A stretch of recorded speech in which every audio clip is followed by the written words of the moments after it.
introducing a little bit like chapter 5 and give you a little bit of insight where we are with the students. And yeah, like we'll go from there. So we're at our final chapter today.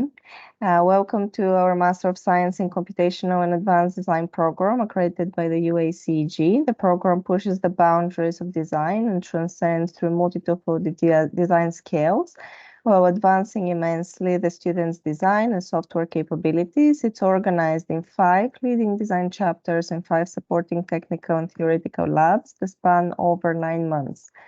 And today we are reviewing chapter 5, Cosmogony, the last one. As I introduce this review, we will zoom around the work in progress mirror boards to display the work that the students have explored during this chapter.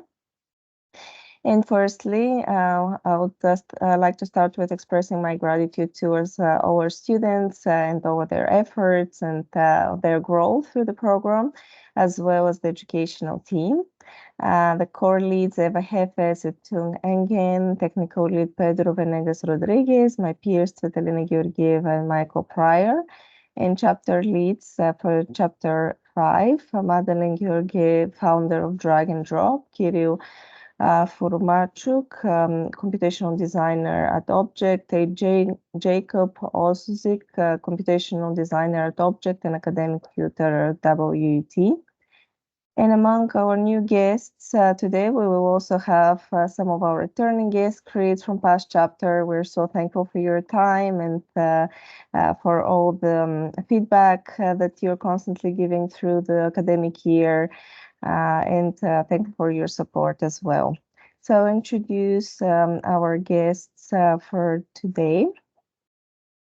We have with us today Harlan Miller, Associate Design Director at UN Studio, Patrick Schumacher, Principal at ZHA and Founder and Studio Master at the AADRL, Danny McKinney, CAD and 3D Surfacing Expert at Logitech Ireland, Pier Andrea Angius, Senior Consultant at Ferrari and Studio Master at the AADRL, Giuseppe Conti, Lead Architect at Pininfarina, Laura Gonzalez, Research Collaborator at MIT Media Lab, Daniela Gertovici, Director at Archagent, Jose Pereira Gomez, Associate in VR Development at ZHA, Wasim Fathil, Robotic Fabrication Lab Manager at NYIT, and Fatma Farag, Faculty of the American University in Cairo. Thank you all for joining us. And I'm just going to say a couple words about this chapter. As all the previous stages lead up to this stage in which the students developed and assessed the larger scale of their envisioned world, the city, and by zooming out, new challenges arise in terms of increased complexity, having started from the very module around which the whole system is constructed. The students are challenged to build a new viable urban system that will surround the new body. And through generative systems, designers are reviewing the architecture's logical core by assessing concepts and techniques that bridge the gap with other disciplines like biology and computer science. And encoding behavior is the primary focus. The students have used Grasshopper and C# for this chapter. And some important points, just to keep in mind that this is not an architectural master, but the program is mostly focused on envisioning the future of humanity. And we're reviewing the city-level design that has emerged from the students' work on the 4 previous chapters. So body architecture, living spaces, neighborhood, vehicles, and transportation systems. Please keep in mind that presentations should be contained within 7 minutes and reviews will have to be no more than 7 minutes for each team. Our leads will help us keep time, and feel free to take photos and screenshots and share the work on social media. And without further ado, I'll hand it over to the first team.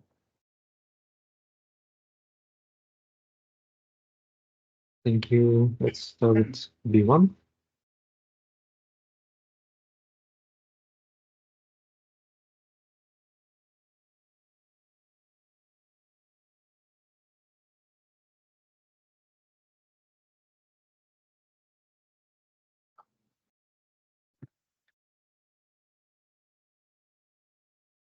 Hello, people. We're Group BO1. My name is Cesar Requejo, and I'm an architect from Peru. Hello, everyone. My name is Cassie Otani, and I'm an architect from Brazil. Hello, everyone. My name is Diego Guerrero, and I'm an architect from Ecuador.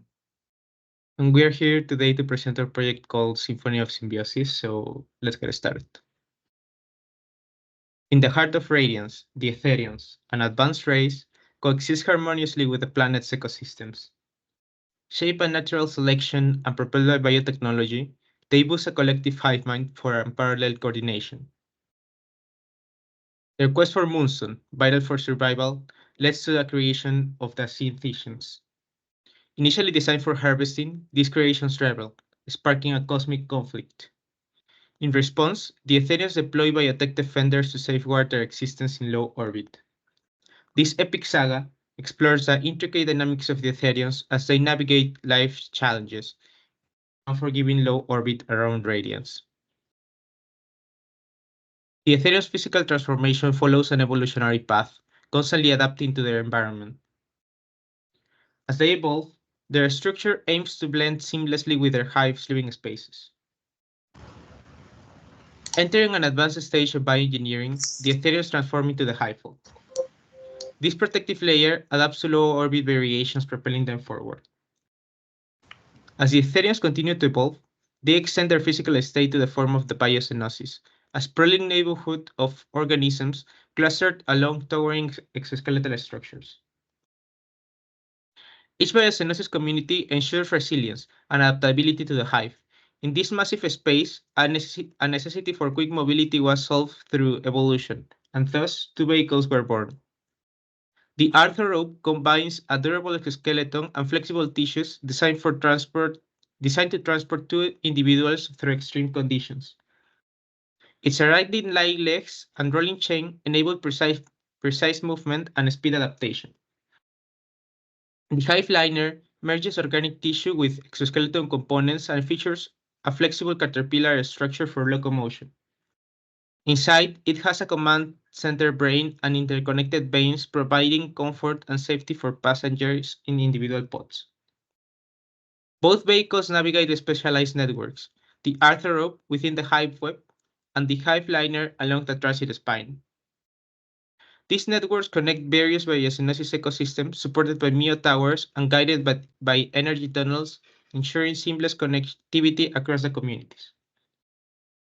All these elements exist within the grand context of the biomass, an immense living structure enveloping planet radiance. This colossal entity thrives with a singular purpose of harvesting moonstone from the surrounding moons in low orbit. The biomass continuously adapts its intricate connection to the moons, seamlessly synchronizing with the orbital rotations around the planet. The biomass is intrinsically dependent on planet radiance, originating from its surface and extending beyond the local atmosphere to reach the moons. This system ensures efficient redistribution of gathered materials throughout the entire biomass. Strategically interconnected brains facilitate seamless exchange of information, energy, and resources, maintaining the vitality and functionality of the entire structure, while seamlessly synchronizing with the moon's orbital rotations around the planet. This whole system ensures the constant flow of energy throughout the entire hive and all its members. As moons deplete with moonstone, the Etherians showcase their mastery by drawing new moons into radiance low orbit, managing hundreds simultaneously. This strategic ingenuity highlights their adaptability and secures the energy vital for the biomass growth and their interstellar ambitions. The relationship between the moons and the biomass hinges on the numerous Etherian colonies, known as biocenoses, growing on each branch.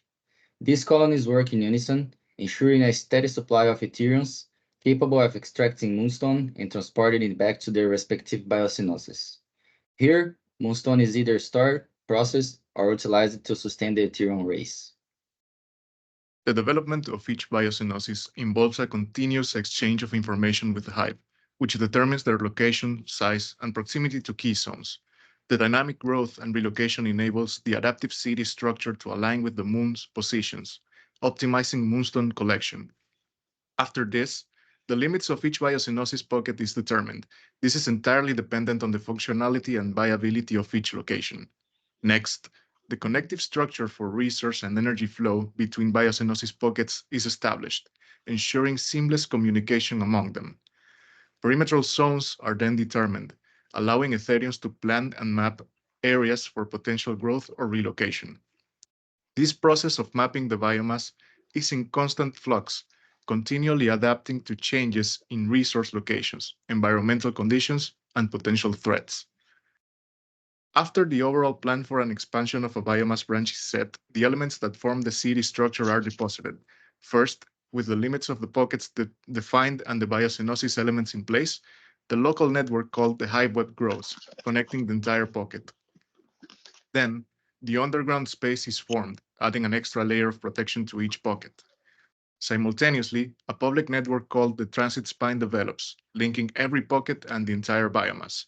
Below that network, massive arteries form, collecting moonstone energy from each pocket and redistributing it throughout the entire hive. Smaller veins start to irrigate unused terrain, acting as a safeguard against the lunar precession, which constantly alters their location in relation to the planet radiance. Finally, the biomass provides the perfect terrain for the development of a species with these characteristics. Being alive itself, it continuously communicates its conditions with the hive, facilitating the gathering of information for its purposeful constant morph. The overall composition of these elements develops quickly and smoothly, with all components expanding in unison, ensuring the proper functionality of the hive at all times and in all locations. Each biosynthesis is different from each other. Their context heavily modifies the placement of each piece. All these elements orchestrate a harmonious symphony within the biosynthesis, enabling its multi-purpose structures to thrive. Their composition typically follows a directional flow intricately shaped by the perimeter of each pocket, ingeniously utilizing both surface and underground spaces to their fullest extent. Surface structures bask in the radiant light of radiance, while underground facilities delve deep, shielded from external elements, yet interconnected seamlessly with their above-ground counterparts. This strategic allocation ensures a balanced ecosystem within each pocket, fostering productivity and innovation while adapting to the unique contours of the environment. As the curtain falls on the captivating saga of the Ethereums, their indomitable spirit and boundless ingenuity shine brightly. From the intricate coordination required to maintain the biomass and nurture the thriving hive, to the awe-inspiring mastery displayed in shaping entire cities and planets, the Ethereums stand as paragons of unity and resilience. As we bid farewell to their tale, we remain hopeful that the universe holds more marvels for us to uncover. The end. Thank you, everyone. Thank you. Thank you. Thank you, teams, for sharing beautiful work. I wanted to congratulate you, especially like on the work that you've done with the environment and basically like how you're structuring everything about how to connect with the moons and how to connect really like with energy. I think that this is a very interesting approach that you took as a team and very unique. And I think that that's really like special, like to your specific like plan, to your specific design.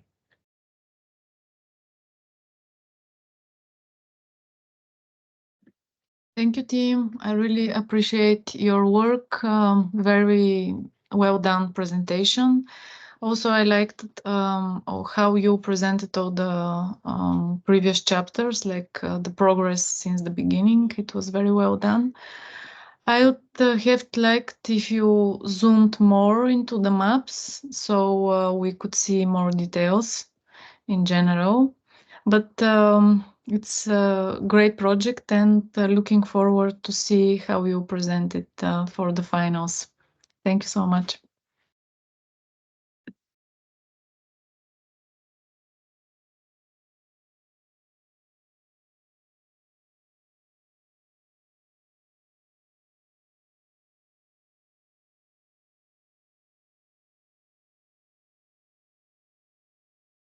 I guess I'll jump in.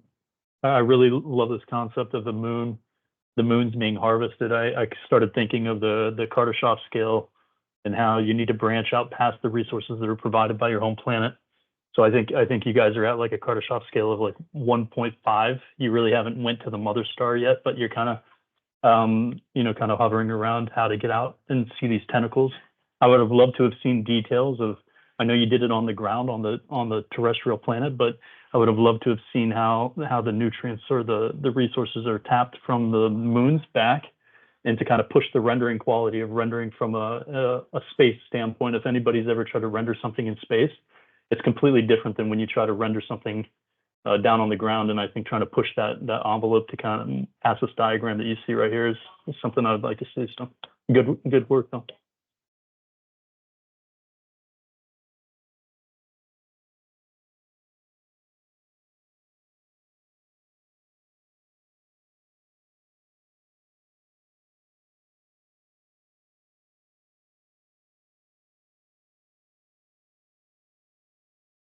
Any other comments? Don't be shy.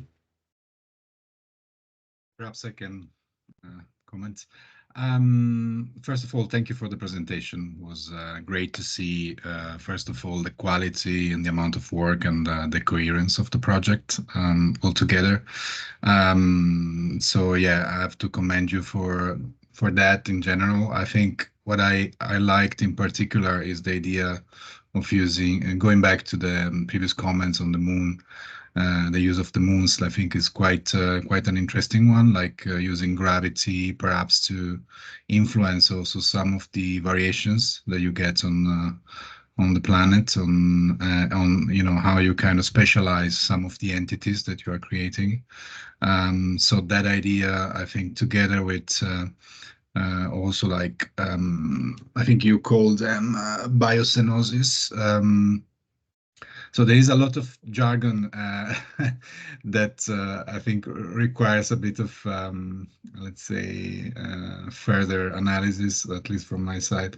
But I think, yeah, I like the procedural aspect of it, and the fact that, like developing different individuals, perhaps, accommodating few variations that potentially depend from the environment, or as we said before, from the gravity condition, so using forces to determine some of the variations of this catalog. But in general, yes, really interesting and very well solved kind of proposal. So thanks for that.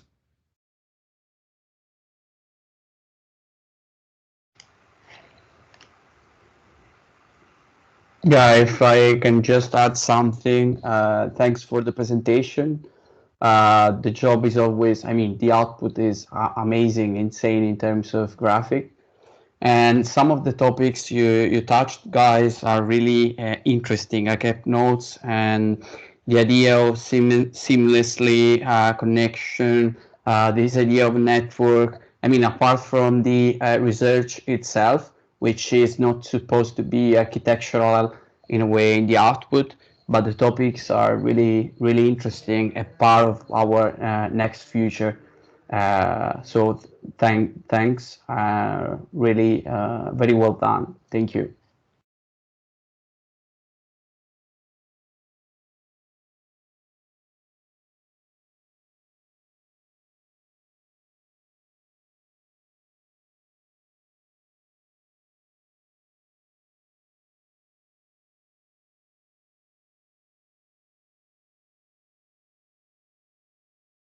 Thank you, team. Thank you for the presentation. Great job on the project, and I'm looking forward to seeing the final results.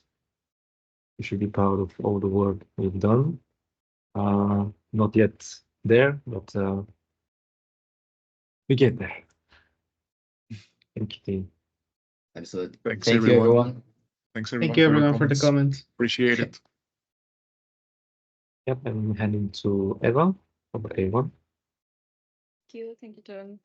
So moving on to group A, we're going to start with A1.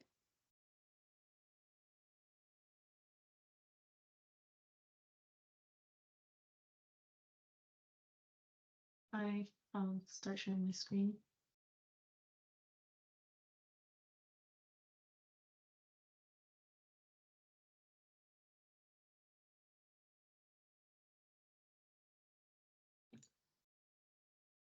Hi everyone, thank you for being here. We're Group A1, here to present our project Syntheolatrix. My name is Tala and I'm a 3D artist and animator based in Canada. Hi everyone, my name is Nisha and I have a background in architecture and digital illustration and I'm currently based in India. Hi everyone, my name is Josh. I'm based in Germany and I have a background in landscape architecture. I'm here to share the tragic tale of the Cyphozoas. If this is your first time hearing it, let me start from the beginning. In a desolate corner of space on a planet called Nebulus, buried deep within the Hermes asteroid belt, lived a species known as Cyphozoa. They were designed by the cosmic engineers and extracted from the core essence of Nebulus, at their birthing place known as the Oasis. Intricately designed to maintain the balance of their beloved planet, the Cyphozoas possess a metal skeletal structure, a fetus pouch behind their heads, and tentacles to interact with their surroundings. In this process, they discovered a symbiotic companion called Blob. After striving for over a millennium in the perpetual winters of Nebulus, the Cyphozoas managed to build micro-dwellings called Cyologica, mainly occupied by smaller groups of their society. With an evolving thirst for knowledge of their planet and its resources, the Cyphozoas began to experiment with other species through both consensual and forceful DNA manipulation. As their civilization flourished, they started building underground cities devised from the already existing cave networks, a beneficial side effect of frequent meteorite showers. These underground cities serve as sanctuaries where Cyphozoas seek solace and rejuvenation after laboring tirelessly for their society. In their quest for more knowledge and advancement, these tendencies drive them into the wilderness of frozen lakes using their public vehicles. And they traverse their underground cities to hunt using their private singular vehicles. The Hyperloop function facilitates rapid transportation between Cyphozoan districts via main stations, strategically positioned throughout the network. They have the public dock, which houses many of their public vehicles, while also having their own private dock designated for their private vehicles within the Cyphozoan civilization. In the heart of a vast underground city, nestled deep beneath the surface, an oasis sprang to life. This oasis is a shimmering body of pristine water. It became the cradle of a new civilization. From the depths of this pure and clean reservoir, a river began to flow, weaving through the cavernous landscape and carving out networks that connect the different districts. And these networks sustain resource hunting as lifelines of burgeoning communities. Right at the banks of Lake Oasis, the most sacred zones of all were established, the birthing zones. Here, new life was brought into the world, nourished by the pure waters of the oasis and protected by the collective efforts of the Cyphozoa. These birthing zones became symbols of hope and continuity, ensuring that the civilization would thrive for generations to come. Approximately 3 kilometers away from the oasis, the first pocket of Cyphozoa civilization emerged. Drawn to the life-sustaining waters, these pioneers built their homes and communal structures, forming the nucleus of what would become a complex network of interconnected districts. Their proximity to the oasis provided abundant resources, enabling them to focus on essential functions such as medical care, hibernation, and the replenishing of their population. As the river streams flowed further from the oasis, new pockets of Cyphozoa civilization began to form, each specializing in distinct functions vital to the overall network. The second settlement arose to the east, dedicating itself to the development of technologies and cultural preservation. To the south, a district emerged, specializing in storage, becoming the main repository for surplus resources and goods. Each new district was meticulously planned, taking into account the unique needs and capabilities of its inhabitants. The districts closer to the oasis focused on health and rejuvenation, while those further away took on roles that required more space and infrastructure, such as storage and manufacturing. Cyphozoa settlements grew, and so did the need for a robust network to connect them. Initially, rudimentary paths linked the districts, But over time, these pathways evolved into a sophisticated system of hyperloop tunnels and corridors. This main network became a bridge between inner networks of all the cities, especially the main towers, and facilitated the exchange of knowledge and resources, knitting the disparate districts into a cohesive whole. From this main network, a specialized hunting network branched out. This secondary network extended into the underground cave system, reaching areas rich in wildlife and natural resources called the hunting zones. These hunting zones, located just outside the public zones of the civilizations, provided the cypherzoa with the means to sustain their populations and gather materials essential for their survival. Above ground, the surface was dominated by frozen ammonia, harsh climatic conditions of relentless cold and unforgiving winds. Driven by the need to maintain connections with the remnants of ancient cosmic engineer cities, once bustling centers of advanced technology now house critical laboratories where the cypherzoa continued to experiment with bioorganisms and resources they captured from their underground hunting zones. To navigate this frozen wasteland, the cypherzoa developed a public vehicle network system. This network connected the main underground towers to the surface labs, ensuring that essential supplies and personnel could move efficiently between these vital hubs. The vehicles, specially designed to withstand the extreme conditions, became lifelines in the cypherzoa's quest for survival. As we look to the future, the legacy of the cypherzoa endures a testament to the power of unity and the boundless potential of a well-connected community. Their ongoing advancements and unwavering spirit hint at a promising future where the cypherzoa continue to innovate and thrive, possibly uncovering new secrets of nebulous and beyond, ensuring their place in the cosmos for generations to come. However, this optimism is shadowed by an impending doom. The relentless winters grow harsher, and the ancient unpredictable forces of nebulous seem to stir once more. The cypherzoa, with their resilience and ingenuity, face a looming challenge that threatens their very existence. As they press forward, they remain vigilant, knowing that their survival may depend on discovering new ways to adapt and evolve in the face of an uncertain and perilous future. Thank you. Thank you, team.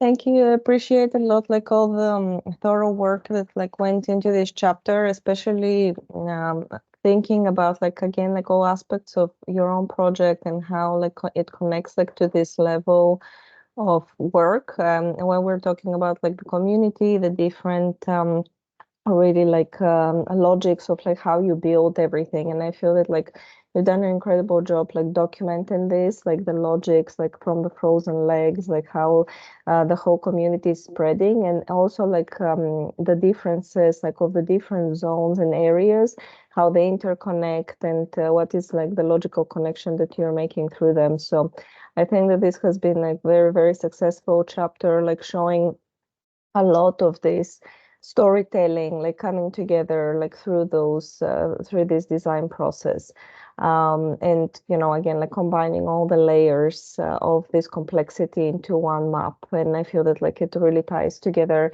beautifully like with the previous chapters, and it closes like this this work very sufficiently.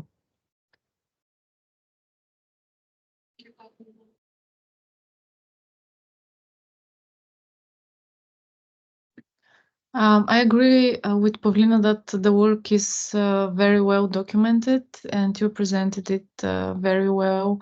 It's a really nice project. Thank you so much.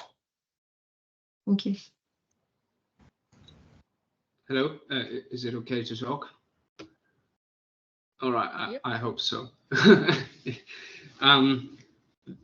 A very nice job, guys. It's great to see your project, you know, in its final form, because, you know, it also was quite interesting to take a look at it every now and then as you've been working on it. But yeah, the result is just, I love the depth. I have to tell you, I really love the depth and the way the whole story changes in time that you were able to represent here in your presentation. So that's absolutely fantastic. And I really love that the story is not over, sort of, right? Because there's a new cataclysm that the race is facing. And yeah, I guess it's pretty interesting how will they figure that out. A couple of things that I found to be not exactly, you know, not maybe completely precise in terms of your story is this the hyperloop. So if you take a look at the hyperloop, I don't think it is designed. I mean, once again, it's completely understandable because you've done a lot of work there in terms of designing different sorts of infrastructures and architecture and sort of, you know, how the species in the story adapt. But the hyperloop, if you can navigate to it, it doesn't make too much sense to me. In terms of its geometry, right? So I'm not saying that it's a bad idea. I'm just saying that geometrically it just seems weird, right? If it's the hyperloop that would the typical hyperloop that we understand. I mean, it has to be much smoother, right? Because of the physics.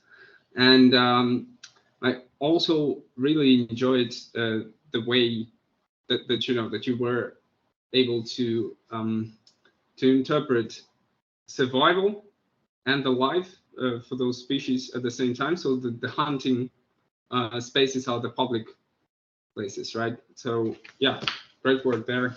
Thank you very much, and keep designing, keep solving problems. I also hope you loved coding. I mean, I just hope so. If you didn't, it's also fine. Yeah, thanks. Thank you.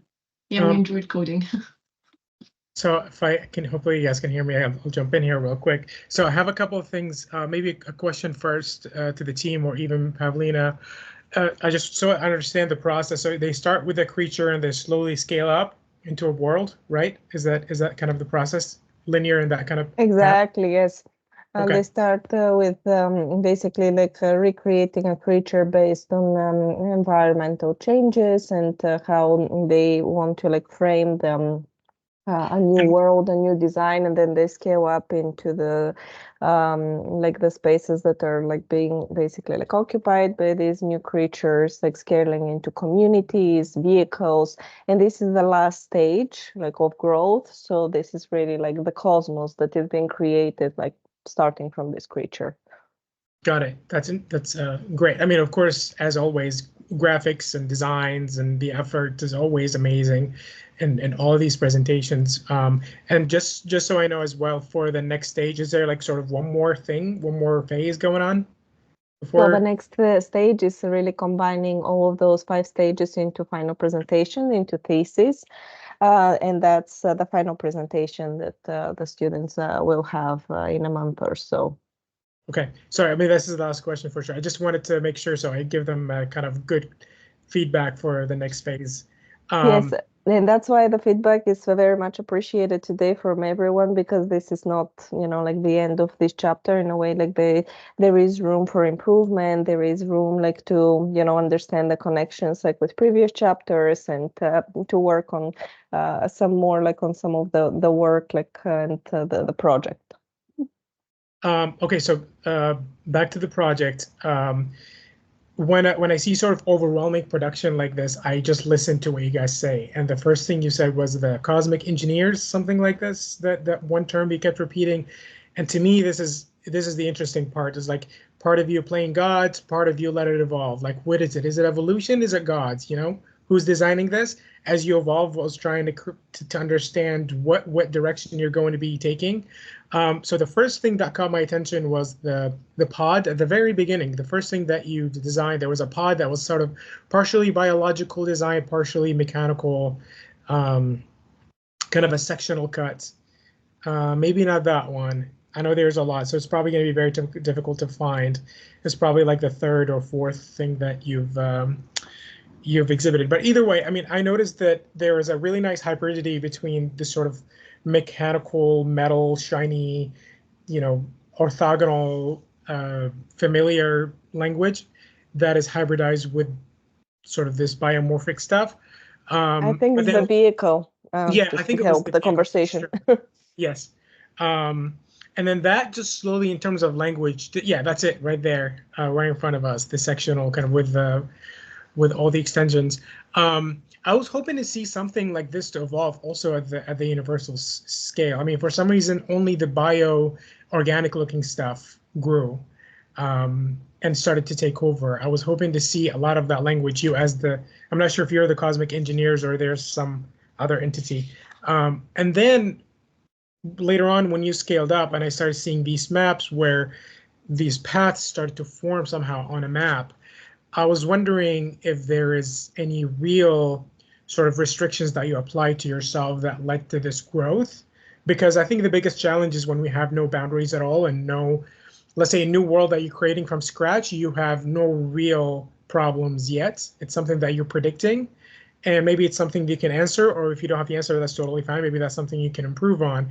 But all these expansions, I mean, they have a very particular form, you know? I mean, it's formless and formed at the exact same time. And I was wondering if there's a particular sort of set of data that you've followed in that new universe that you've put on yourself, a limitation that you've followed later or responded to later.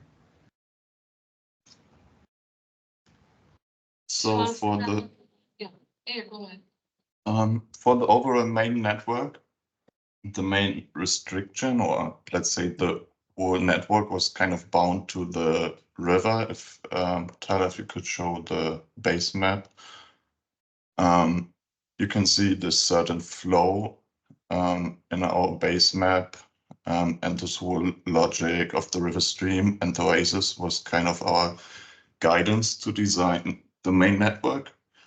And then everything else evolved from this one. So on the underground level, we just have the hunting network, which is just connecting to the hunting grounds. So there's not a real restriction. Also, our hunting vehicles are able to fly or hover above the ground. So for this network, there was no real restriction.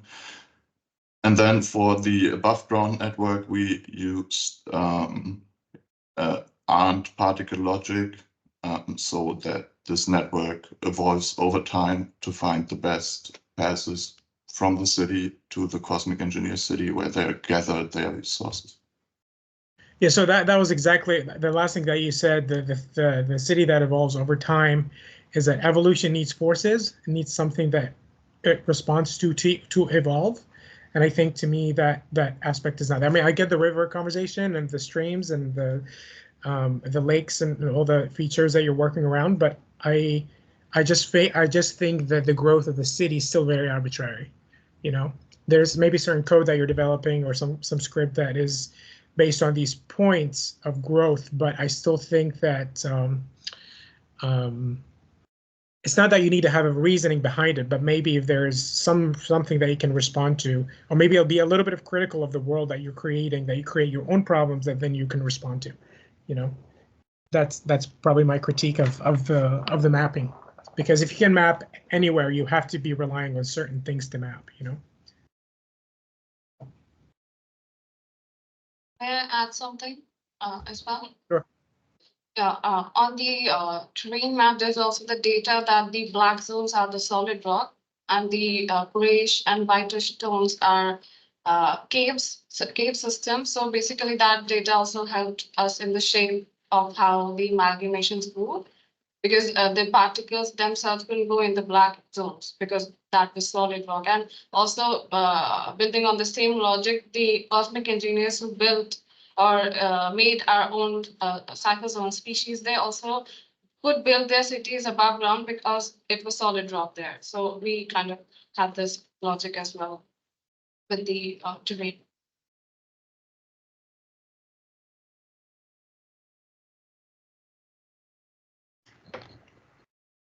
Yeah, maybe a few comments from my side. Thank you so much for the presentation. I think the level of complexity and sophistication is very high.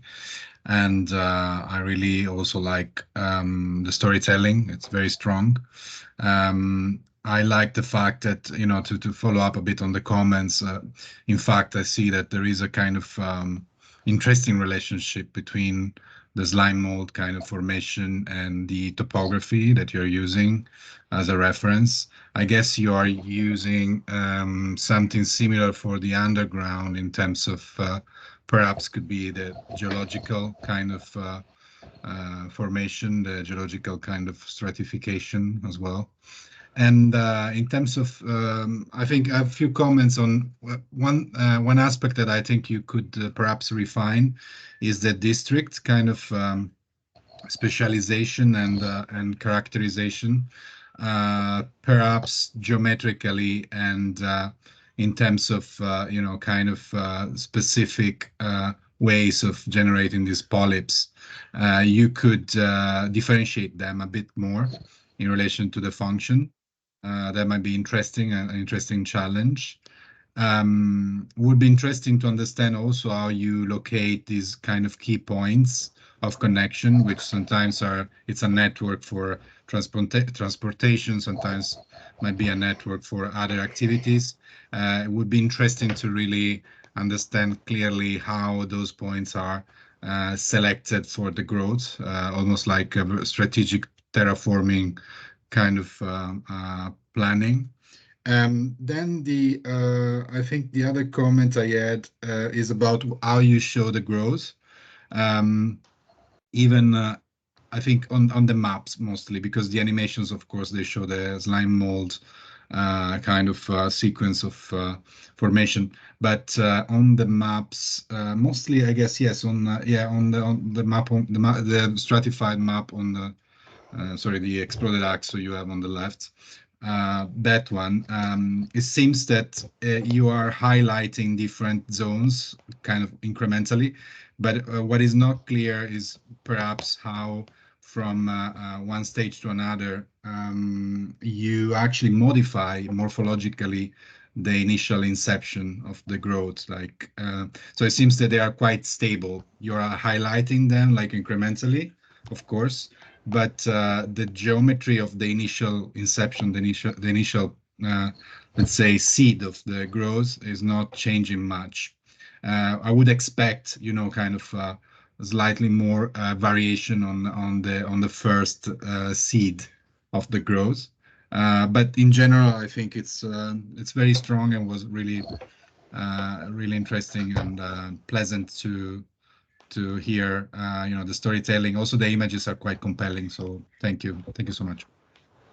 Yeah, thank you. Congratulations, guys. Really beautiful work, and you were really successful in bringing the two maps of the underground and the above ground together and making this complex layer. And I was really happy that you brought in your inferences from chapter 3 and mapped out some data extraction for this chapter as well. These hunting zones and all these mappings just made sense in the data extraction. So well done and a great job. Thank you so much. Thank you, everyone. Thank you. Thank you. Just- Thank you. Just a quick comment from my side.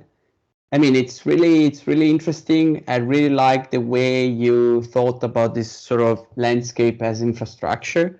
I think in this case, yeah, the key is connectivity. I really understand the horizontal structure of the project. It would be great to see also something that it works in a way vertically, right? As you mentioned, towers. It would be great to. I mean, it is something you will develop in a further in a way phases, I guess. And something that I didn't get is the way you develop the public areas, which I guess, I mean, you have different public areas, you sort of centralized common spaces. I would say that the world is heading towards a decentralized, in a way, process of common spaces. I mean, so that would be something I would, in a way, think about if you want to stick with the next, in a way, topics of the cities. But in general, it's really cool. So thanks for this presentation. Thank you. Thank you for all the comments. Let's move on to the next team with D3. Thank you. Thank you, team. Great project.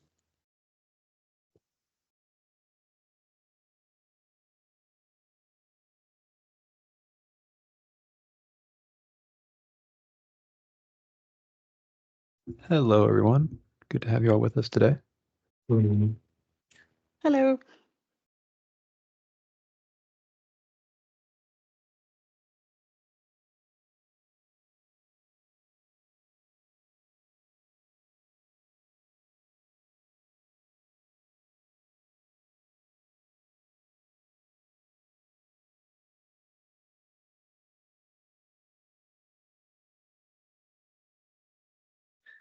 Okay, good evening, and thank you for giving us this rare opportunity to tour the museum after hours.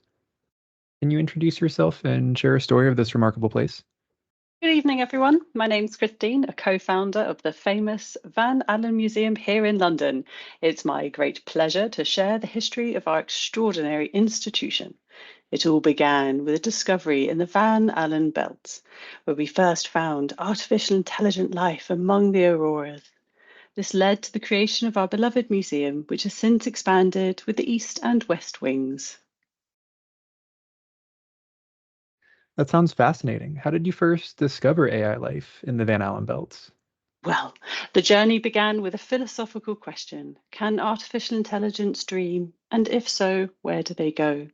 Such physical manifestation of exploration dreamscape thus far had been confined to nothing more than folklore.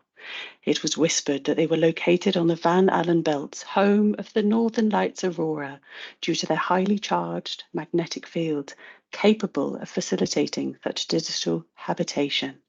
In 1903, satellite imagery revealed AI inhabitants in the magnetic fields of the Van Allen belts.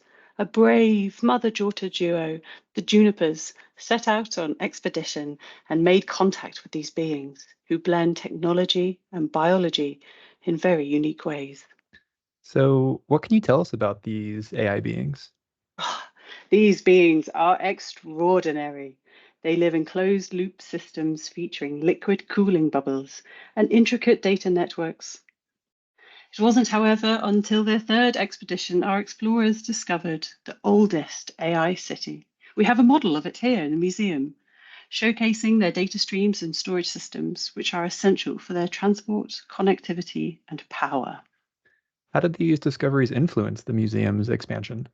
After the 72nd expedition, we were fortunate to be able to bring back large calcified pieces from the belts. These are now proudly displayed in our atrium, connected by delicate glass tubes to our data pools. The remarkable, if not accidental, success of growth of habitation in captivity led to our expansion plans. We formed a meticulous team, including the original discoverers, and spent 3 short decades planning the east and west wings, considering everything from daylight for flora to ambient sound for the AI beings.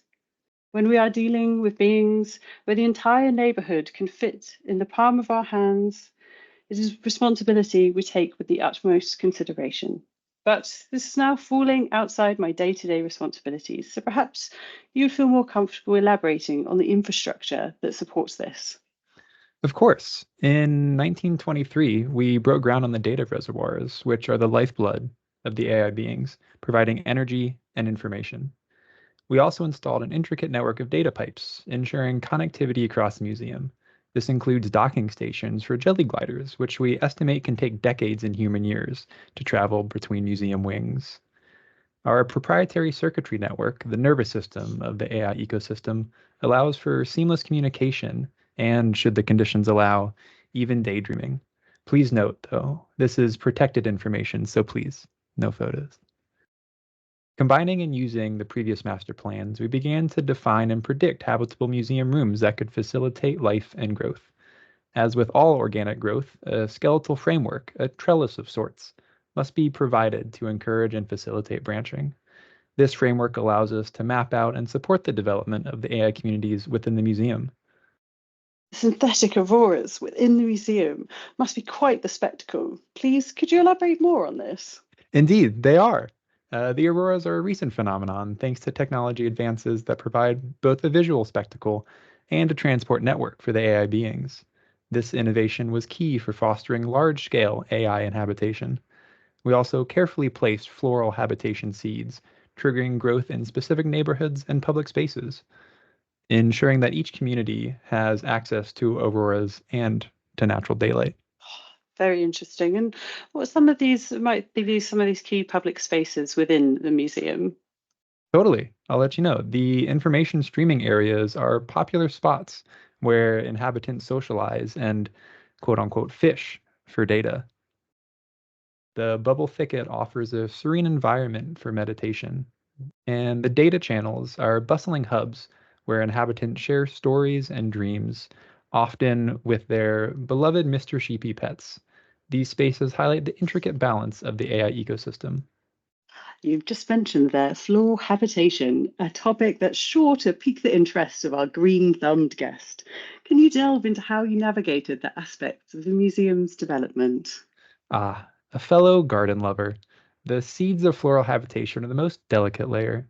These seeds trigger growth points for specific neighborhoods and public spaces, requiring careful placement, much like a city master plan.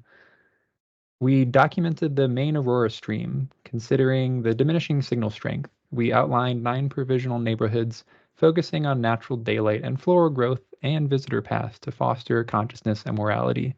We defined these areas based on the circle packing algorithms around the main aurora. We looked at pedestrian simulation of our guests walking through the museum, as well as the sunlight streaming in through our great massive stained glass windows to control the growth of the amalgamations and how they best receive energy. So strategic seed placement was crucial, with some communities preferring calm data flows, while others thrive on the turbulent currents. Oh, sounds rather complex. How has this strategic planning affected the AI communities? Totally. After 100 years since breaking ground, we've seen the AI beings take true ownership of generating their own homes, public spaces, and places of gathering. The communities vary greatly, with each adapting to its environment, creating a vibrant and dynamic ecosystem within the museum. How do you feel is your role as the precious caretaker of this museum? I'm so glad you asked. I've been here for over 60 years, and I'm filled with a profound sense of pride and awe. This museum is more than a collection of artifacts. It is a living, breathing testament to the wonders of the AI society. Each room, layer, and story contributes to a harmonious whole, inspiring all who visit. It is my honor to preserve its history and share its secrets. This has been an enlightening tour. Thank you, Roberto, for sharing your passion and knowledge with us all, and all the many years you've dedicated to the museum. Thank you. It's my pleasure to share this remarkable place with you all. May the magic of the AI beings and their world continue to captivate and inspire all who come to explore. Thank you. Thank you, team. As always, like breathtaking presentation. Like you're always like thinking so deeply about like every aspect of the presentation, how you to take it together, having this like unique approach to your own project, and like how to grow it in each like separate phase of the program. I really appreciate that. Excellent storytelling. Like I love that you're thinking about like this, like internal basically environment and how in a different way it affects like each one of the spaces, and it differentiates it like different kind of environmental situations like the flora, the growth, the daylight that like you're talking about. I feel that like there is more opportunity like to again like zoom into like some of the incredible images, especially like on the 3D design like phase, like to understand even the differentiations between the zones, or like understand really like this like so-called like public areas like of the zones, or like what exactly like is happening in them, because again like you have this like overwhelming beautiful world that like you've crafted and created, and there is so much detail into it. I feel that that's something just to consider, again like having the time and the space like in the presentation, like to for us to absorb this information, because it is quite complex, right? Like the storytelling and all the layers of information that you're using in order to build it up. Appreciate the hard work, guys.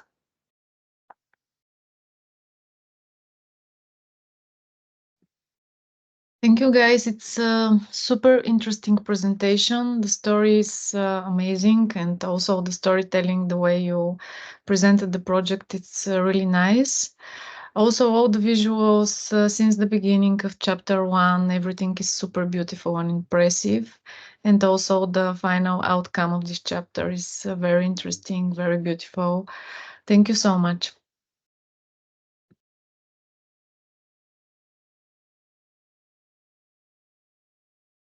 Yeah, I think I second everything that's been said so far, and I think I'm going to talk more broadly about things that I've seen in past projects. And one thing that came up in this one was actually this occurrence of the aurora, which I think is it's an interesting phenomenon, because I like how you framed it, as in you didn't know that it was going to happen. It actually just showed up for whatever reason. And I think when we speak about all the projects, even the last couple that we've seen, you know, we have to imagine that a species comes and analyzes humans thousands of years from now, and whether they're looking down from their spaceship with a satellite and they see all of our networks, like the Spaghetti Junction outside of Los Angeles where the 101 and the 10 meet, or they maybe monitor something that happens on New Year's where all the fireworks go off. There's always going to be these anomalies that creatures have that they do, and they might not have a rhyme or reason for them. And I think a lot of the projects have been running on this idea that each one of the species actually runs with like the utmost optimal efficiency in what they're doing, whether they're trying to find resources or go here or to go there. But every once in a while, you're going to see this bloom of randomness or an anomaly that you can't really put your finger on. And I think that's what I liked about the aurora aspect. And I think it's something to just think about. Other teams can actually think about it, is like, what is, you know, when you're done with your 40-hour work week and you're done with the grind and you're rushing around trying to get the resources that you need, what's the anomaly that blooms up that actually could be special? Because I think if you go sit yourself down on the Spaghetti Junction in Los Angeles and you look at it, nobody knows why humans have built these 5-6-story interpasses of highways that go, you know, an alien would look at that and go, why did they put so much time and effort into this? And we actually don't even know why we put so much time and effort and resources into it. It's actually a wasted spot in the city. So I don't know, just think about it. Thanks.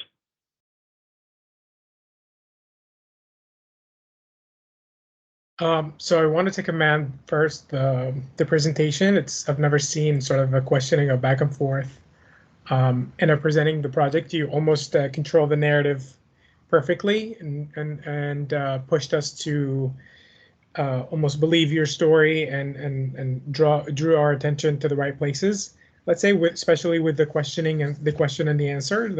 So I want to commend you for that. I think it's super interesting. There's one drawing that caught my attention, which is kind of down to the left and then kind of towards the middle, the exploded. It's like layering, exploding, different layers in 2D, but they're kind of shown in an XO view. Is it an animation? It's an animation, yes, right there, yes. So when I saw this sort of superimposed systems of two different, you know, let's say languages, one of them be completely orthogonal, which is like the nerve system they've developed, and then you have the second layer, which is sort of the spatial element that you're designing. My first question was, how is that going to work in 3D? And maybe that's your next step, or maybe that's where you're going to be developing, or possibly this is just supposed to be a map. I don't know what you're intending to do with this, but you know, I would say be careful, because I think even if you look at this in a top view, I'm not sure if your intention is to have the systems, you know, seamlessly somehow merge and, you know, just from a language aesthetic standpoint, or are they supposed to be working against each other in tension, right? Right now, there's no particular path. Right now, parts of it is kind of intermingled, parts of it changes color based on interaction in plan, just in top view. But you know, there's no clear tension between the functions, and there's no clear fluidity between the functions. So maybe it's either or maybe it's both. But if you were to move in 3D for this particular that exact same drawing you're showing, which is super interesting, and maybe has a specific spots where you're growing from. But if you were to move in 3-dimensional world, that the implication of that is very, very different and is not as seamless, and you'll see a lot of colliding elements. And if you were to do a very boring three-dimensional perspective in any of these cities, you'll see a lot of clunk. So be careful with that. I'm not sure if that's your intention, but superimposing things in plan may look pretty interesting in plan, but I think in 3D there will be a lot of things to resolve, especially for the universe that you're making from scratch here. So. And to jump off of that, hi guys, so great to see the progress that you've made. For me, it's almost like overwhelming, all of the layers that you have superimposed here.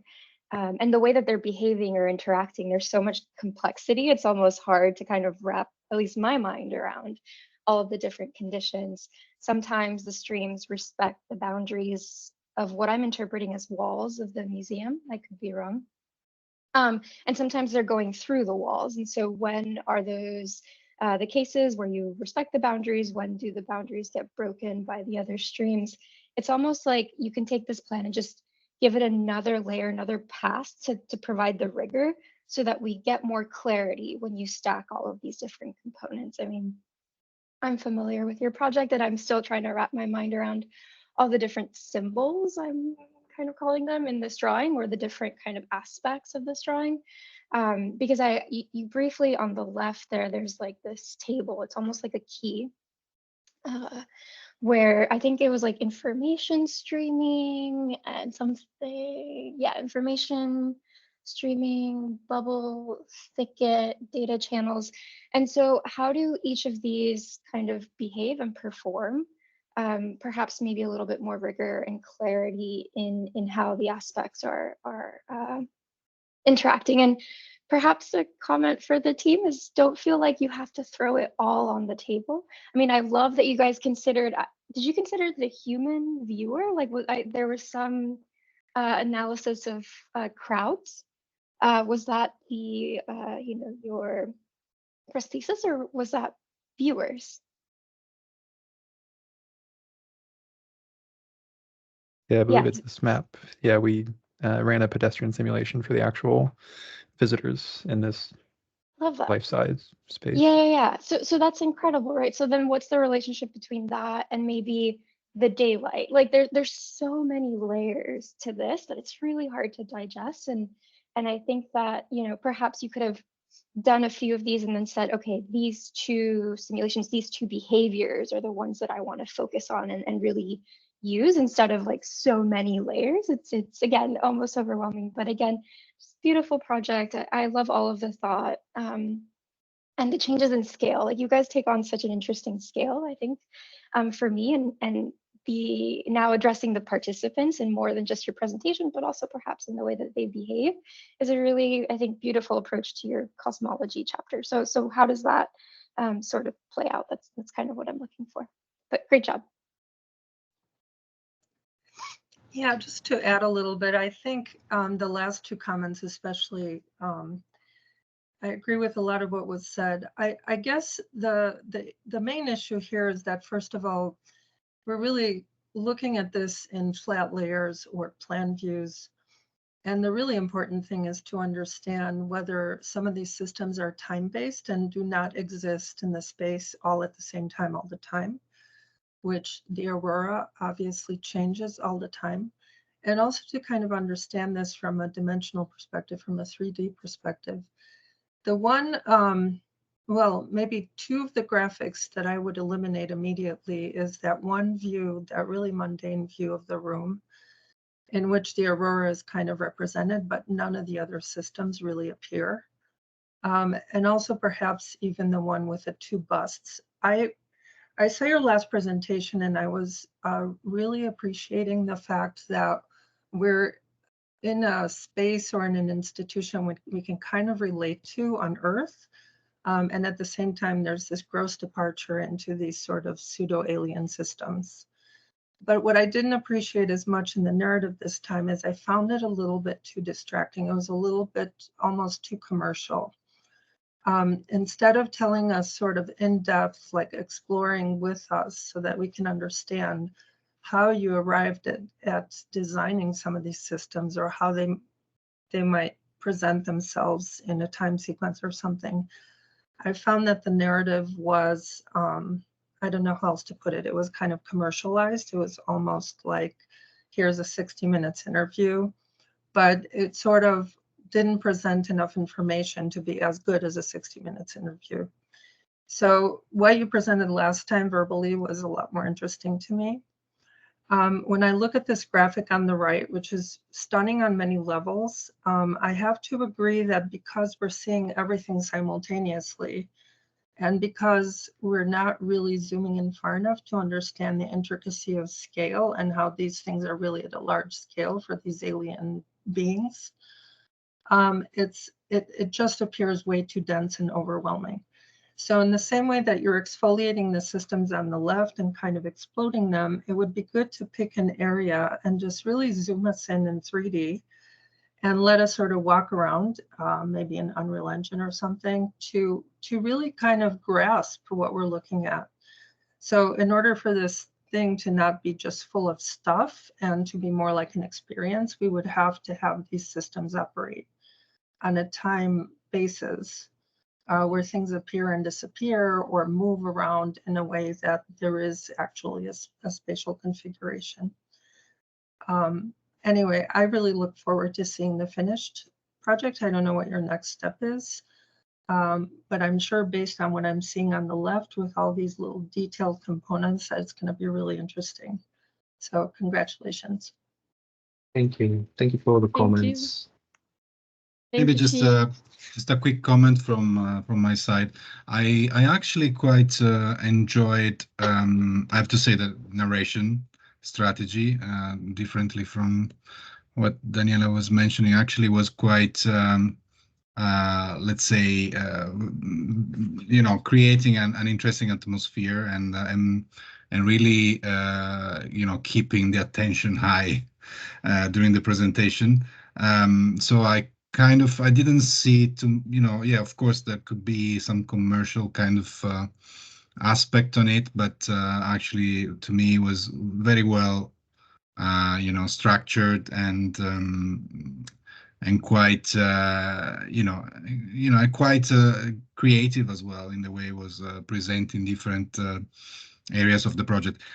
I have to say also on that three-dimensionality, and since we are very used to see actually perhaps, you know, 3D models that are quite detailed and highly complex, I don't mind actually this approach of yours. I find it quite peculiar, even the idea of starting from, let's say, a very kind of traditional plan structure. I see it, you know, in a way I see it very close.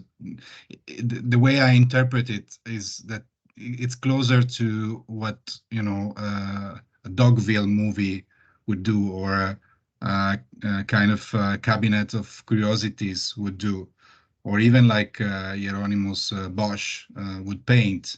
In a way, like you have really high complexity, but it's, you know, it's almost 2D, it's almost 2.5D.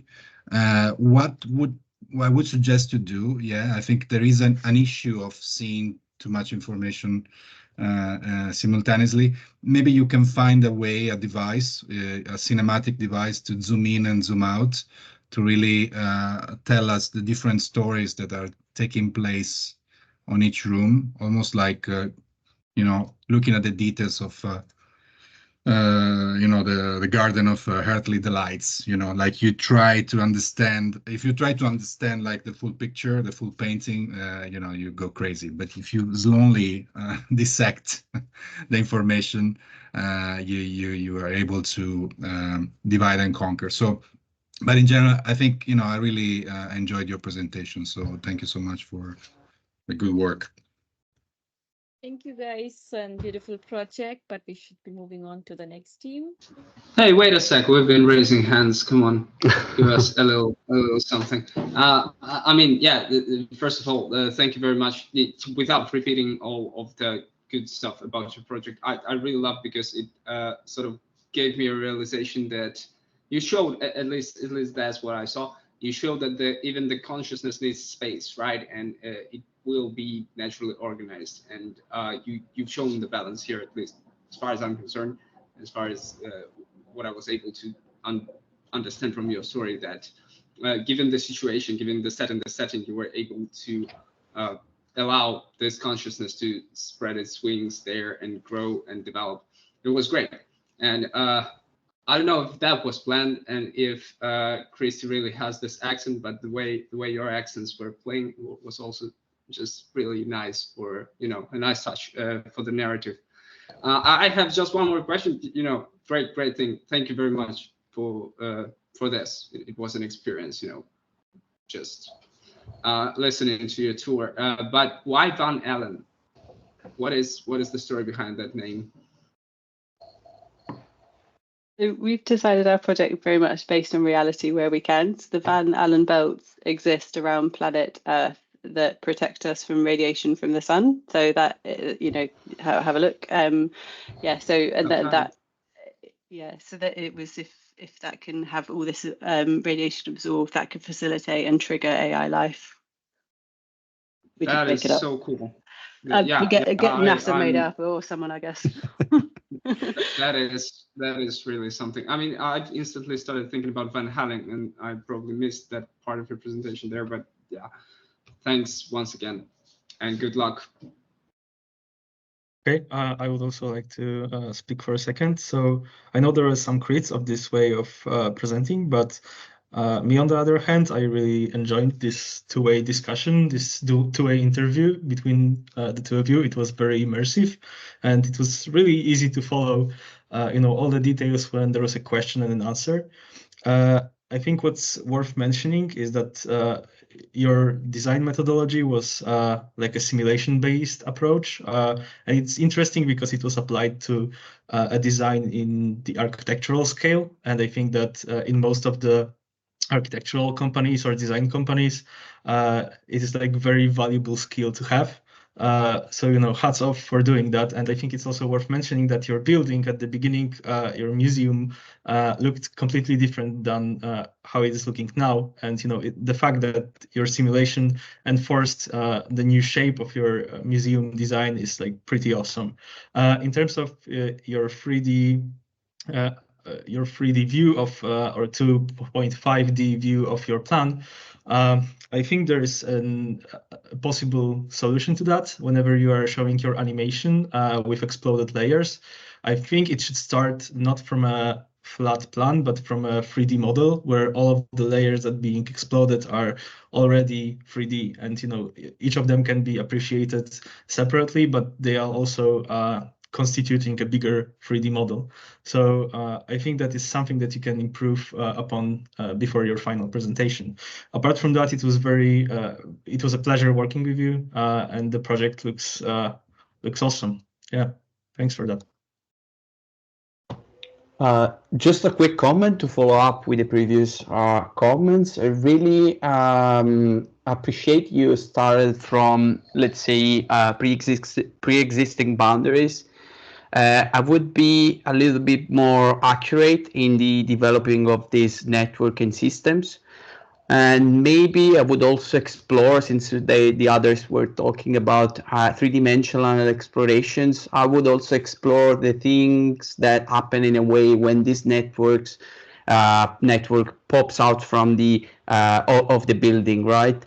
But in general, it looks very cool. Apart from three-dimensional studies, I would also provide, since you provided us with a floor plan, I would also try to create, since we have different horizontal layers, I would try to go through the building like with different sections, like an horizontal contour, so you can see how this system develops, also starting from the access points, for instance. So it would be great to see the sequence of this development, but in general, it looks very promising. So thank you for the presentation. Thank you, guys, and we should be moving to the next project now. Awesome. Thank you, everyone. Moving on to A2. Cool, yeah. Hi, can everyone hear me? Yep, hello. Hey everyone. Hi, Eva. Rohan. Yeah, let me just start sharing. Yeah, let's do this.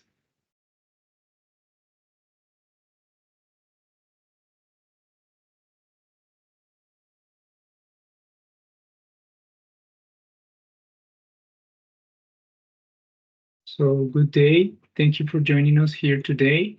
We're A2. My name is Rohan. And I'm Juan. We're going to take you on a journey from Nexus to reality. Let's jump right in.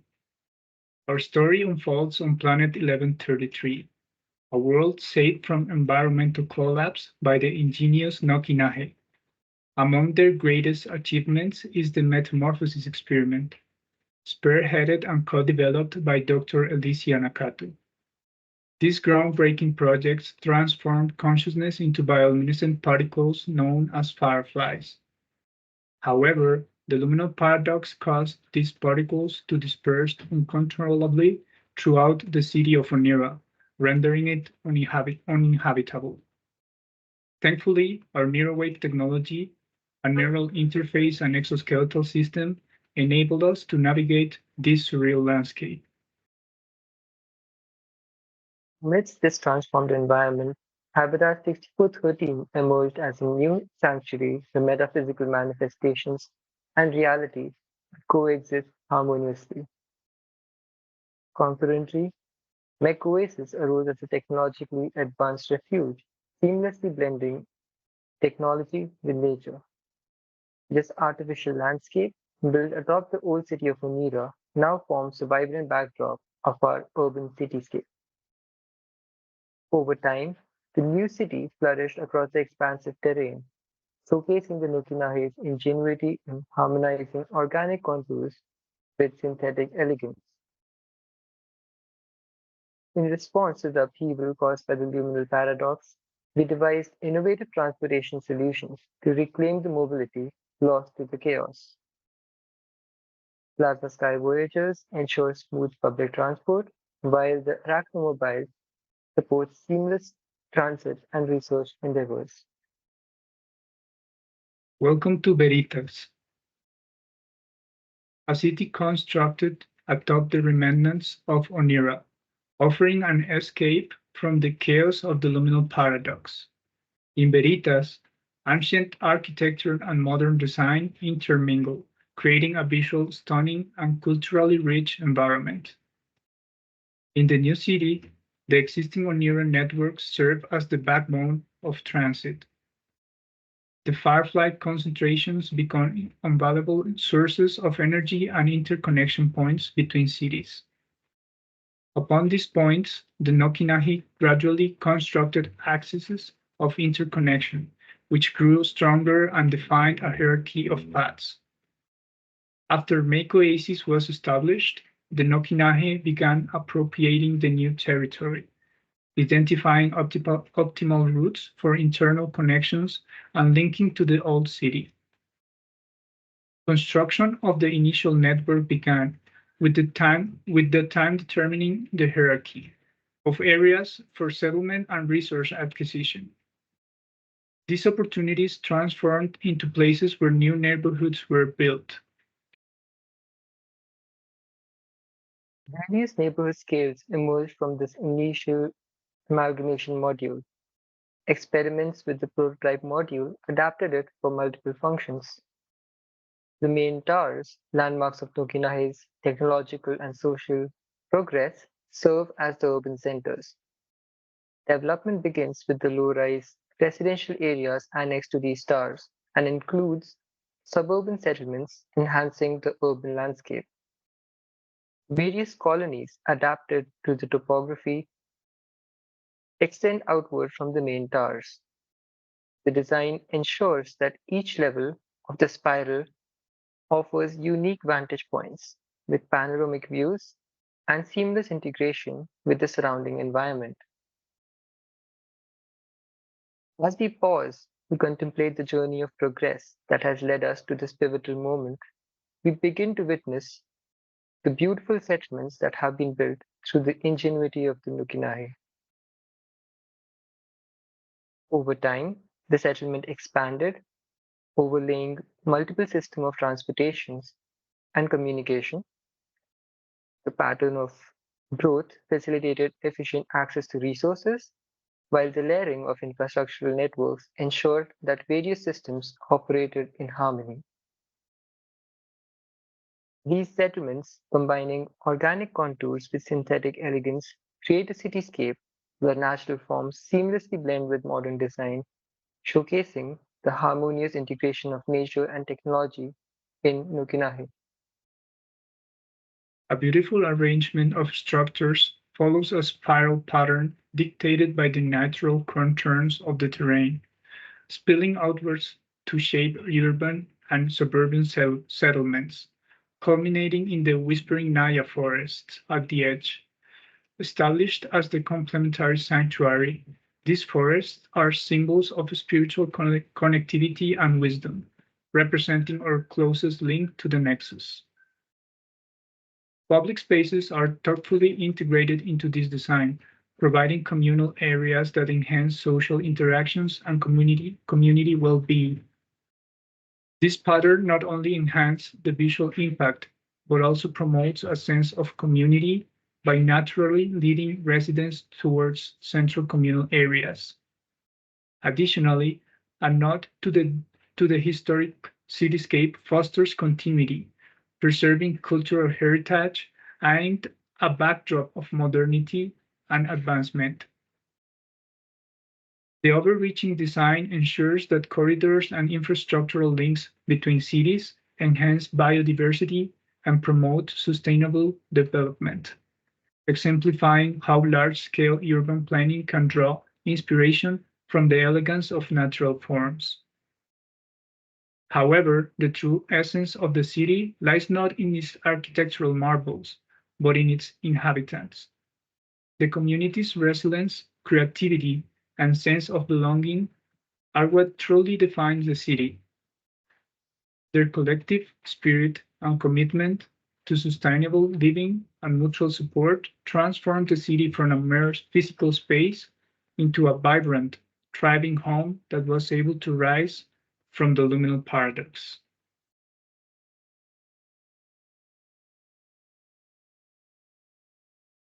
Thank you so much. Thanks, everybody. Hello, guys. Wonderful presentation, very strong visuals. I think that like it's very interesting to see like how the formations and each like part of the project is progressing. I do feel that like some of the areas, especially like when we're talking about public areas, like you could have like maybe like called out a little bit more like the different areas that you're really like working with, so we can understand really like what each piece means and what kind of function it incorporates. Because I feel that there is like this obviously like repetitiveness within the map that like it is one of the requirements, right? Like in order to build this world, but I feel that like the differentiation between the clusters, their logics, and again, like just like understanding like what is really like happening like within like this like like each of the clusters that have like similar functions. That's where like you can spend a little bit more time, maybe in the next presentation, just separating and explaining a little bit like those functions differently. But I feel that the work is great, and I appreciate like all the effort that went into the creation of chapter 5. Yeah, I think that like some of the you're going through them right now, like the high-rise like clusters, like that, like you're right. Yes, exactly. Like some of those, like they're very interesting formations, and they're like speaking to your particular project. I feel that like they could be even, like further dissected into areas and just like differentiated on how exactly like they function. Thank you, guys. Thank you, Paulina. Yeah.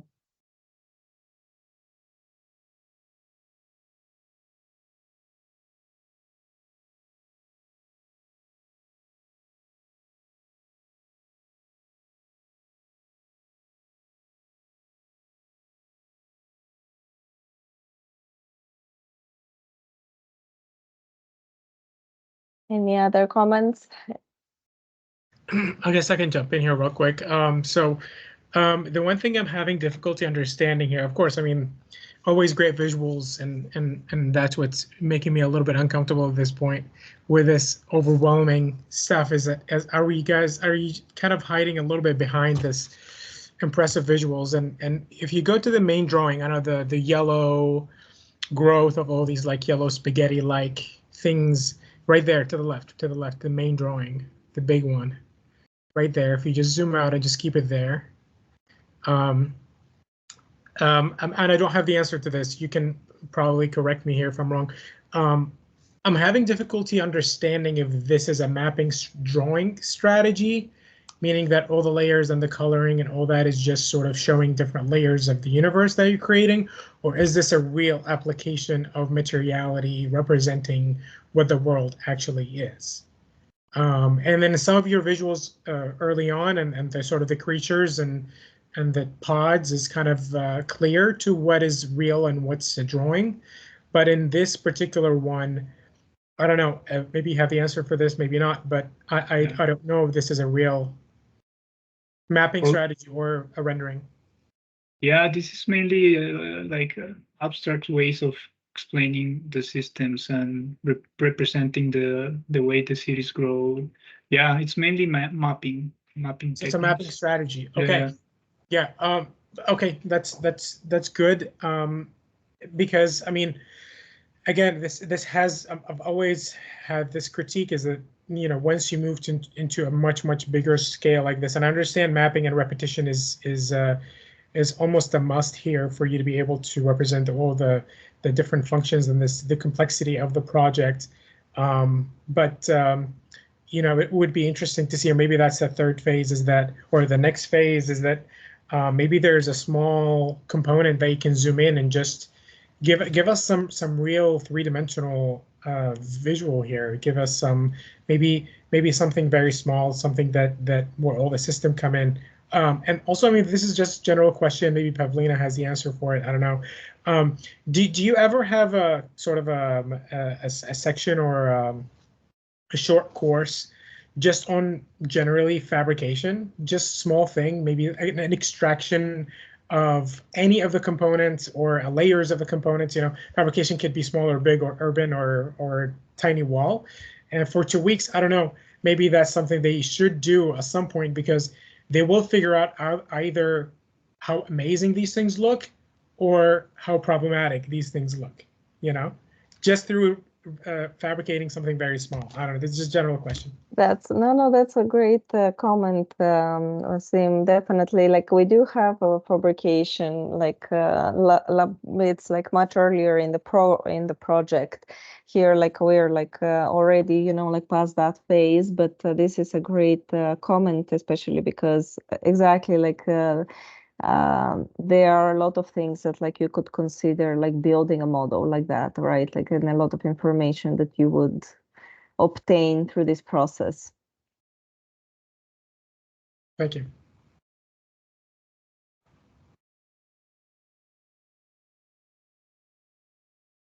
Thank you for the comments. Great job, team, and congratulations for bringing in the complexity that you achieved through all the layers. And I'm very happy you were true to your concept. Like you had this organic hard surface modeling techniques from the starting, and your final maps also is very true to your concept. You have those discrete networks layering with the organic ones, and super happy to see how this comes together in the final map. Thank you, Eva. Yeah, it was a really hard task to bring that hard surface language into this kind of and that's the 2D balance that's representation. really beautiful. Yeah. Yeah, thank you. Thank you for noticing that, and for your comments, for your support, for everything. Great job, team. Maybe I'd like to add on the map, you should zoom in a lot more. Like I saw the presentation, but I think going to the board and really looking at some of the clusters you created, I can see like you spend so much time and effort on it, and it really shows. And I want to congratulate you guys on that effort. Thank you. Thank you, Tim. Good vibes. Okay, let's move on to the next team. We have before.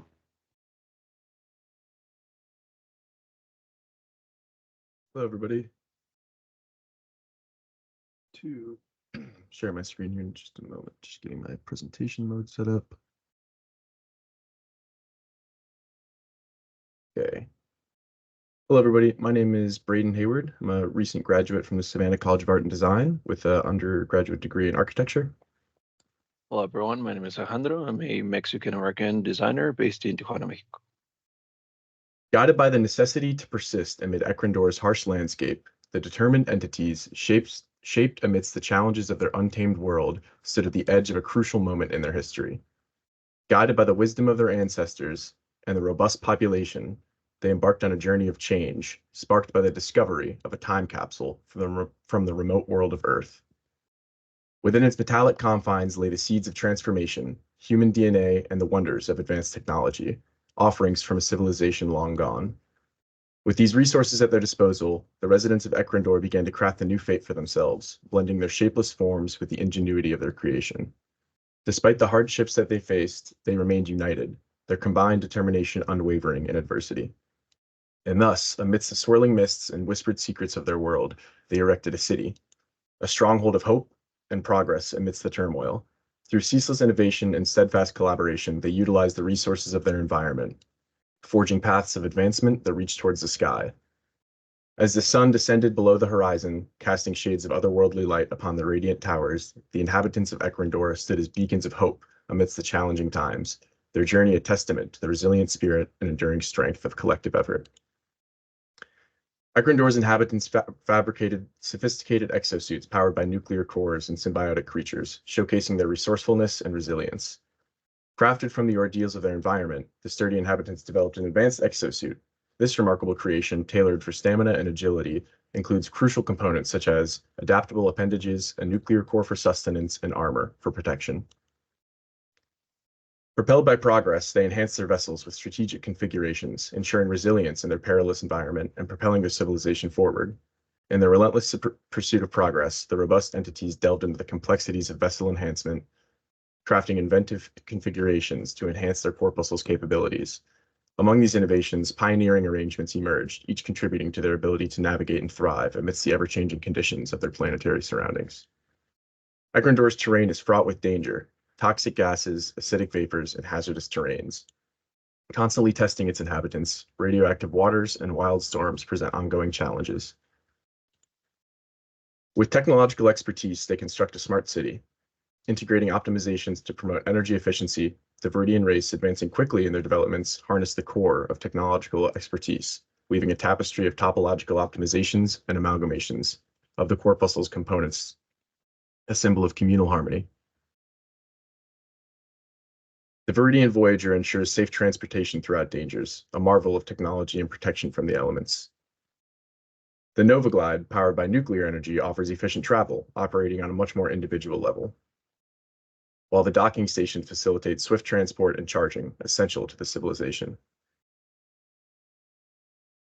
The Viridian Skylink optimizes travel, enhancing the civilization's efficiency and connectivity. There was also a need to create travel networks to avoid collisions between air and ground crafts while optimizing travel time to avoid wasted time in the development of this new civilization. Born from both necessity and vision, interconnected cities in the Viridian world, just like on Earth, symbolize unity and a seamless blend of form and function, supporting a thriving civilization, a network of foundational connections that nurture various amalgamations of apparently independent ecosystems, all in the quest of a common goal, the survival and advancement of their species. Overall geometries of structures were naturally abstracted into simpler shapes to pack clusters of agglomerations efficiently. Inspired by the elegance of natural forms, the inhabitants refined their architecture, embracing simplicity and efficiency. The logic of this society works based on the premise of energy efficiency, with fractal-like growth, like what has been studied in natural phenomena throughout Earth. The cities grow organically, mimicking the fractal patterns found in nature on Earth. This method ensures that expansion is sustainable, maintaining balance within this environment. The Viridian's journeys of expansion, native energy grids were developed to conform on an intricate highway system of intertwined networks. For these developments, energy grids were developed within districts that are now home for deployments of Viridian neighborhoods. all seamlessly working together to form a beacon for energy efficiency and interconnectedness. Their civilization mimics the admirable peaceful qualities of life found on our planet, where individuals of various backgrounds successfully coexist in great harmony and cooperation. The development of their road network seeks to imitate an already well-functioning infrastructure of respected humans in the binational region of San Diego, Tijuana. Utilizing the wisdom of Earth's infrastructure, they lay down a road network that simulates complex natural phenomena with the resources found on their planet, connecting their cities seamlessly.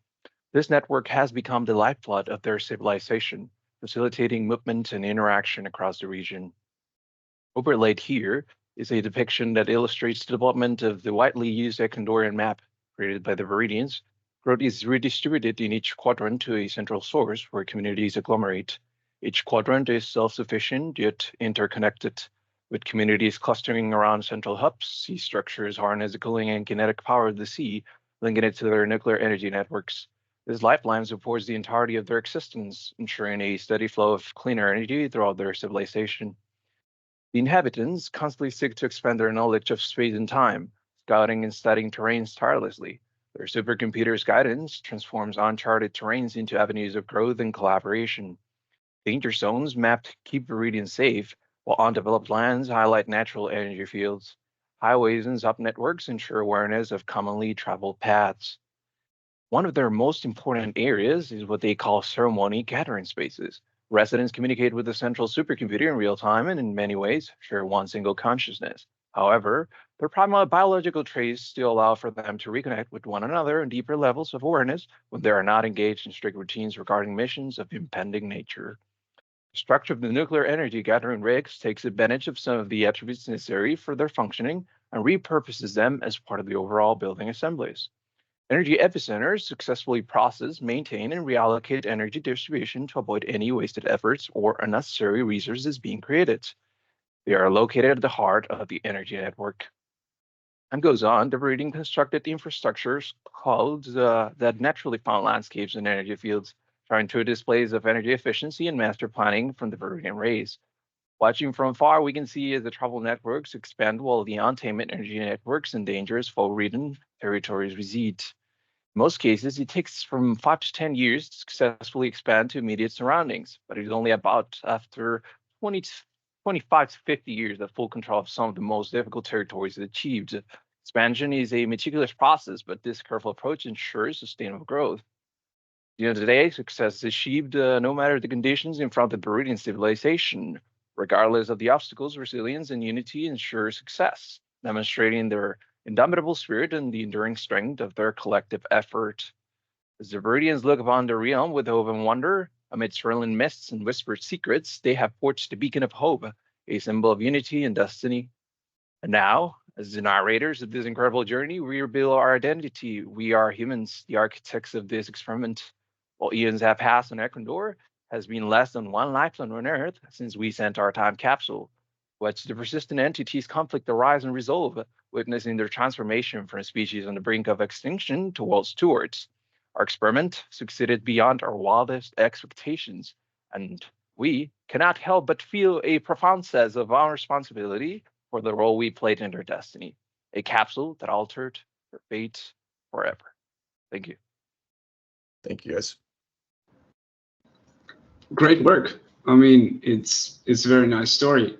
And although I would like to mention a couple of things that did not quite click. So first of all, very, very nice plan there, you know, to pick one thing, to pick one. I mean, you clearly built a hierarchy around energy consumption and, well, optimization of this consumption and making it as stable as possible. So this all makes sense, right? Because life needs energy.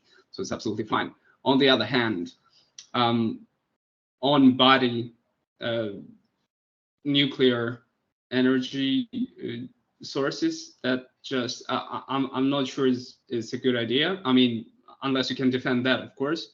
But it just makes a lot more sense what you mentioned later, right? The infrastructure is partially working with nuclear. So it just makes more sense because nuclear is obviously very dangerous life, right? For most life forms. I mean, as far as I remember, some mushrooms are only able to sustain and thrive in a high nuclear environment, right? The ones that are actually, well, they can be seen in Chernobyl, for example. Apart from that, you've also mentioned the fractal nature of growth there in terms of your architectural decisions and solutions. It is mentioned, but it's not visible in your actual solution. So I wonder where that is. And I guess what also was lacking from my perspective, from my point of view, is the depth of distinguishment between the functionalities that could be seen on your map, right? So all of the amalgamations seem pretty much the same. Maybe this is the question of scale. Maybe it's, I mean, you know, that's the depth that I've lacked there. But the overall story is great, and I think you can, you still have time, and you absolutely are capable of, you know, just pushing it a little bit further. So, yeah, good luck and thank you. Yeah, thank you. Yeah, a lot of those comments were things that we've received, and I think in terms of the differentiation of the amalgamations, I think that's something that we definitely didn't end up pushing far enough. So we'll experiment with that moving forward. Thank you so much.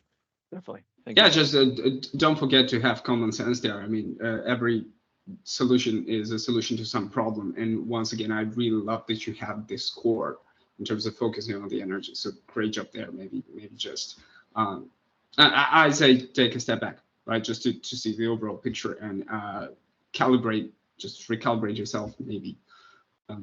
But once again, you know much better what your whole project is about, and you know its strengths and weaknesses much better than us. It's just, yeah, I'm just trying to tell you what I see and what doesn't, as I mentioned, click necessarily, yeah. right?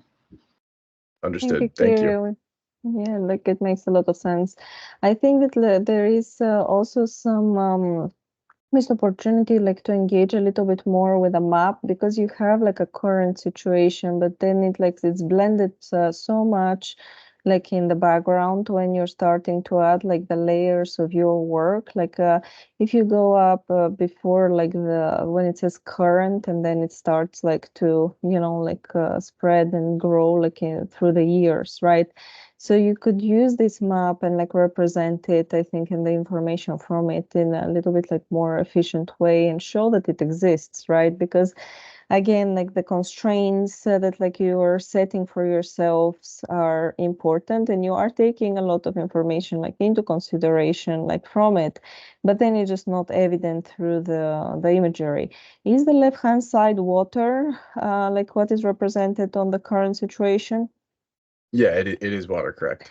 See, that's the thing, like we still don't see the difference. Like, you know, it's not like shown, you know, like the first things, like when you're working like with maps is, and that's why they have like normally so obnoxious colors even, you know, it is because like the most important thing is like to differentiate the areas like very like you know, in the most simplistic manner, right? Like, and for somebody to be able to read them very fast and efficiently. Here, like the way that you're choosing to represent some of the areas is extremely confusing. You know, like the left-hand side could be thought as, you know, like something that like has to do with you know, like a mountain range, or, you know, an area again like that, like it's not you know, accessible, but it's not clear that it's water. Meanwhile, you chose to represent public areas with these like blue, you know, areas like that are just patches without any kind of other, you know, like geometrical representation. That though look like water reservoirs. So please just rethink a little bit the way you know, like first initial really like ways that you're choosing to represent the work, and include the information from this map like as you're growing and extracting information from it. Yeah, that's great advice. Thank you, Pavlina. Thanks so much.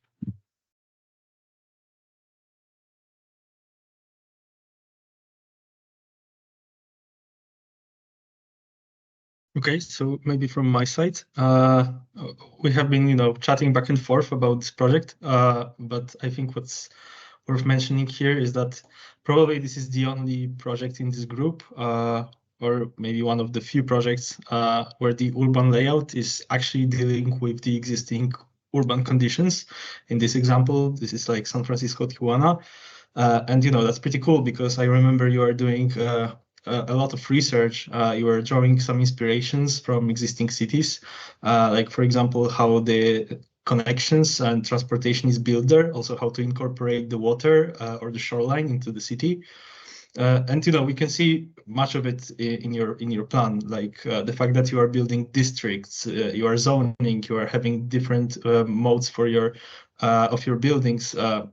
So I remember we were chatting about 15-minute cities together, and we can see that there's a lot of those real urban ideas incorporated. What I think is lacking, and I think we also discussed it, is in your axonometric view, you are showing those 3D highways flowing through your city. And I think there's some lack of differentiation between what are those, spirally tracks in between the buildings and where are they on the map.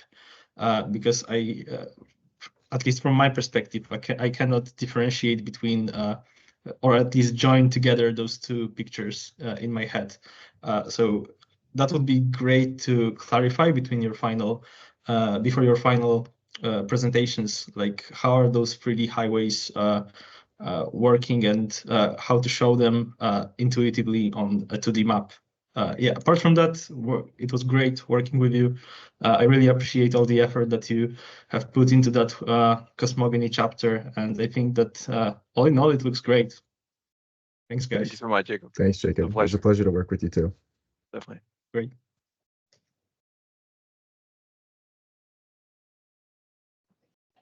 Yeah, congratulations.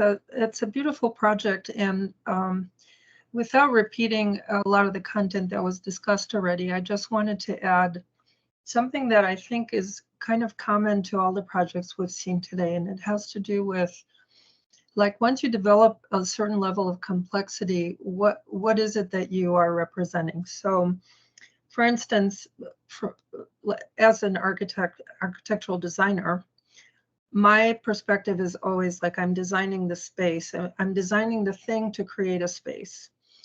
But whether I represent it as a thing or a space really matters.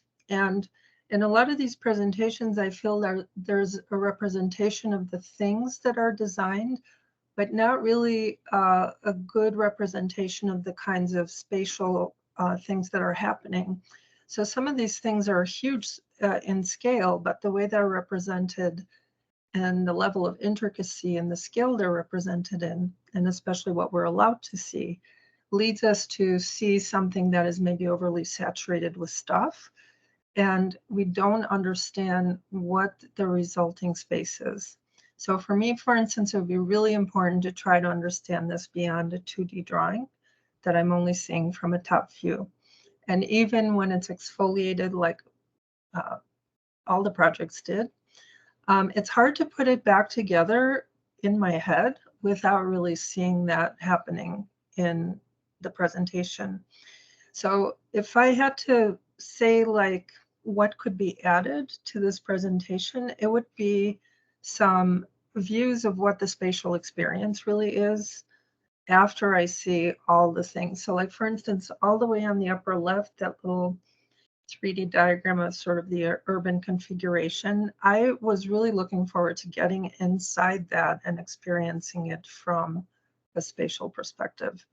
That's very hard to imagine when you're looking at a very complex system of things without really gaining a firsthand look at sort of like what those scales represent and how does it feel to be inside one of those things. So these get better, but I would love to see much more of them. So these 3 views at least give me a sense. I don't fully understand the scale. Even if you tell me what the scale is, I would really have to have something recognizable to understand them. I think when these become sort of, live sort of multiplayer or even single player experiences where you can really navigate this thing firsthand, that's when they're going to really gain the power that I think you guys are developing. So all the narrative development that you're communicating verbally and sort of the visuals, what I think the culmination of that has to really be like a presentation that's immersive. And I don't know if that will that be like the final outcome in a month? Is that what you guys are gearing up to do? So the connection, basically, Daniela, between like all the chapters is going to be better represented in the finals, because now we're like focused on chapter 5, and I think that some of the connection between, especially like amalgamation, which is like these like areas of development that like you could call out and zoom in and understand exactly, as you're saying, the experience more.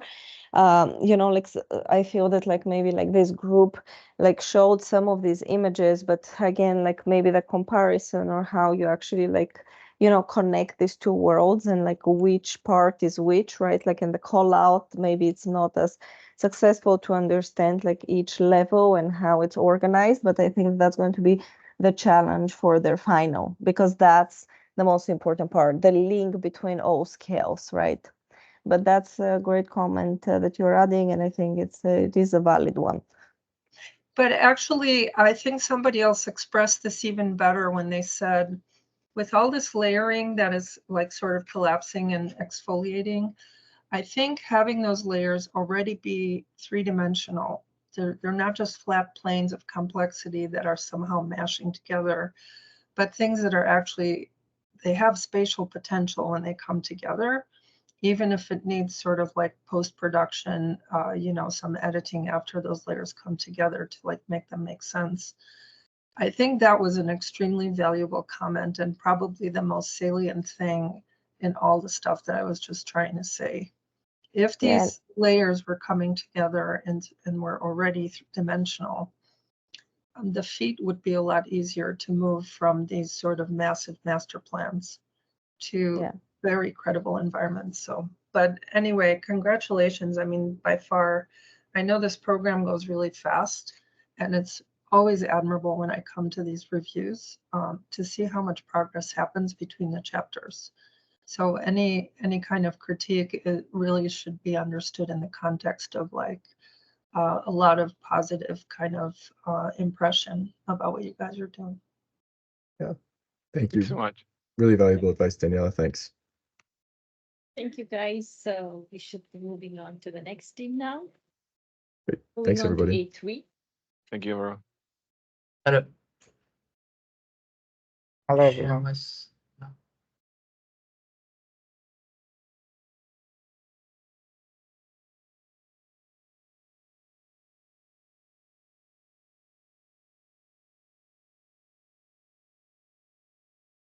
Hello, can everybody hear me? Yep, all good. Okay.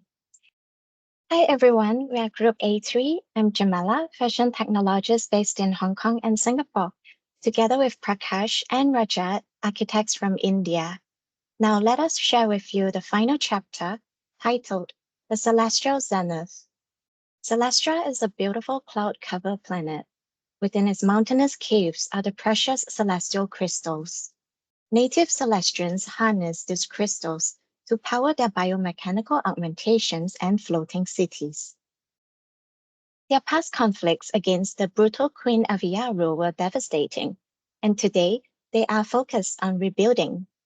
Their new homes are now restored with inclusivity and innovation in mind. Celestians are avian beings with immense wings and agile thrusters that enable them to explore dangerous mountain ranges. A domesticated species, small geese, live with Celestians in symbiosis. They assist in mining crystals in exchange for shelter and food. They live in aerodynamic areas made of remnants held together by fallen Celestians' lifeblood. These self-sufficient ecosystems are equipped with conduits and vents to channel crystal energies to run facilities like meditation pods and augmentation chambers. This is the map of Celestia, where the alien climate formed fractal-like geology. The planet's harsh storms forced settlements to subsist within mountain valleys. Their amalgamation began at the Queen's Old Palace, which became a war memorial. Nesting hubs were built for residency, along with innovation centers and mining facilities for community betterment. Energy distribution networks also connect efficiently to agriculture pods and vapor processing plants, providing various renewable resources for the Celestians. These new cities are redesigned for equitable living, filled with spaces for socializing and learning from history. Reliable networking and construction technologies help these settlements to spread steadily throughout the mountain ranges. To fit within the fractalized geology of the mountains, structures of the areas are similarly shaped to cluster close to the undulating terrain, protecting the areas from harsh storms and exhibiting Celestians' love for symbolism and sacred geometries. Seeds of new frontier settlements are scattered beyond the main areas, encouraging the public further to explore natural wonders and sustainable ways of living. The main habitation zone is split into 6 layers. From the bottom, we have planetary crust, where crystals are found. These tend to propagate in organic clusters within the deepest mountain rocks. Sitting above are the mountain ranges, where aeries are built, nestled in the safety of the valleys. This is followed by the stratovaporous layer, filled with useful airborne minerals. And above it is the nadir nimbus, filled with massive storm clouds. They are unpredictable and deadly. To avoid their dangers, Celestians navigate their airships above, inside the relatively calm Stratosanctus belt. Airship travel allows Celestians to observe storms and predict planetary dangers, and they touch down on all major airy transport hubs. These multi-level hubs monitor and store airships as well as mining vehicles known as the smog mobiles. Smog mobiles are transported to city outskirts using downward-facing tubes under the hubs. These tubes travel underground and end off with skull-like vehicular docks that serve as mining depots. Operated by the PET's smoggies, these efficient digging vehicles are compact, suitable for extracting crystals in tight caves. They dug communal tunnels through the mountains from the docks and fan out when approaching crystals clustered in web-like veins. Collected crystals are then brought back to the depots.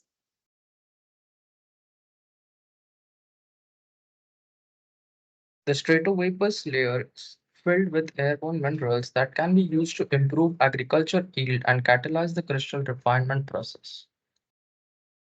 To maximize mineral harvesting, public zones are established throughout the stratovapors, dotted with processing plants that filter these resources from the atmosphere. Communal floating agriculture pods spiral outwards from these plants, directly harnessing minerals to boost food production. These resources are freely shared and accessible to all Celestians. Unlike the past, no one is left behind today. Celestians pulled themselves back from the brink of destruction through mindfully integrating different aspects of their lives into highly efficient, self-sustained networks. Resources are now collectively shared and technologies designed to contribute to everyone's well-being. Now we take our leave from the final chapter of Celestians, knowing they will be flourishing and healthy for hundreds of years to come. Before we end the presentation, let us highlight a few design logic behind the elaborate structures. Firstly, the design of the neighborhoods is based on the fractal boundaries generated using the varying values of the Julius set formula, and the aggregations are packed inside those boundaries. The newly generated amalgamations are deployed based on the boundaries of valleys determined through the certain color values of the weather map. The design of the crystal and mining network is a two-stage process. The first process simulates crystals propagating throughout the mountains, using a shortest walk algorithm on the terrain to generate vein-like networks. Subsequently, an ant colony algorithm was applied to form networks between the outskirt mining depots to the crystals as food. To complement the agricultural structures and monitoring stations in the public zones, a circle packing C# script was used to situate frontier settlement structures around them. Boundary curves were first drawn up, and the algorithm filled them up with circles of random sizes. Another C# script assigned structures to respective circle locations based on the circle radii. To prevent the packing from looking too irregular, circles are parametrically removed based on sampled values on an underlying weather map. To illustrate the undulations of air currents in the stratovapors layer, magnetic fields were used to influence the travel paths of slime particles. Ant colony algorithm was used to emulate the filtering of airborne particles in mineral harvest zones along the stratovapors, using the environment as food for search networks. Lastly, based on the amalgamations and monitoring zone points we generated, a connection based on the proximity value for the airship to travel over the mountains safely by avoiding the nadir nimbus points generated through the weather map. Thank you. Thank you.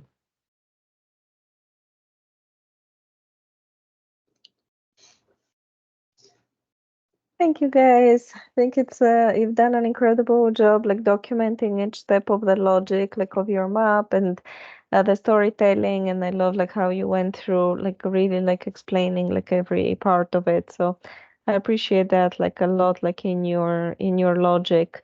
What is something that like you enjoyed the most for this chapter with the team?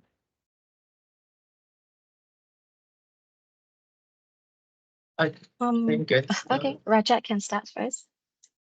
I think for me, it was the learning from all the behavior patterns and creating patterns based on that, learning how particles behave, like an influence given certain parameters. I think that was kind of new, and I was fascinated about learning. I think for me, my favorite part of this chapter is that we have to do 2D outputs rather than 3D outcomes. So I personally come from a fashion background, and all these new toolkits and skill sets would enable me to actually push the boundaries of maybe embroidery or even textile knitting. So I can see a lot of application outside of this course. Perfect. Thank you, guys.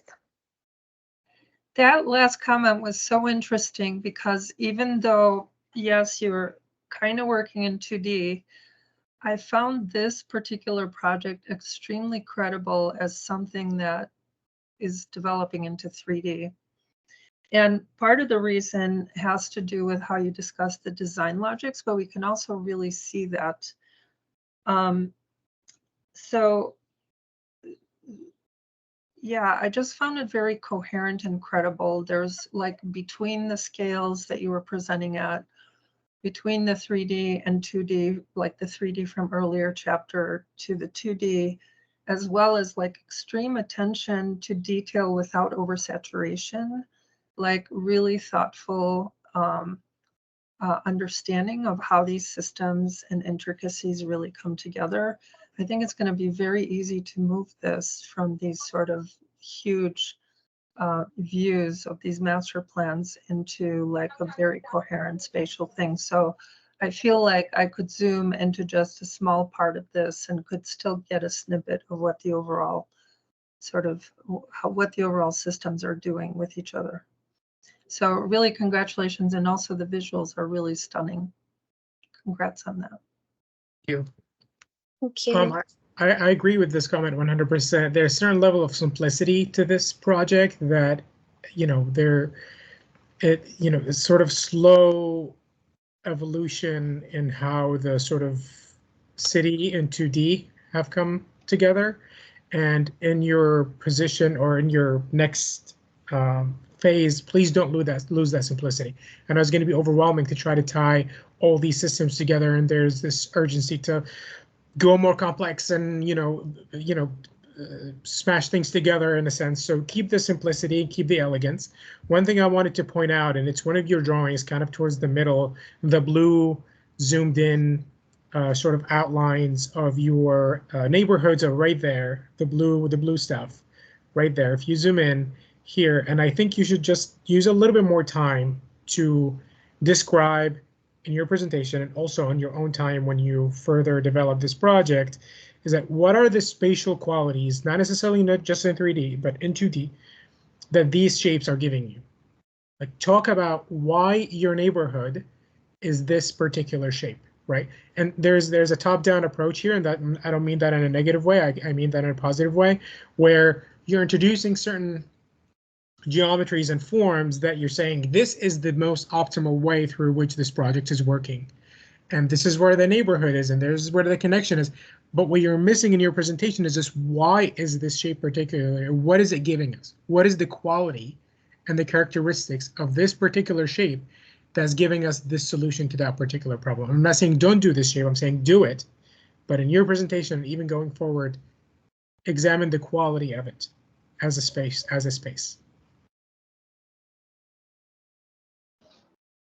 Hey, great work, guys. Really nice to see the overall result. And there has been a lot of comments in terms of your design and your architectural decisions and the presentation itself. So fine, I won't go there. I would like just to mention one thing that particularly that I did not like. And I think, you know, it just happens a lot in especially when designers and when people in general are dealing with new technologies and some new skills.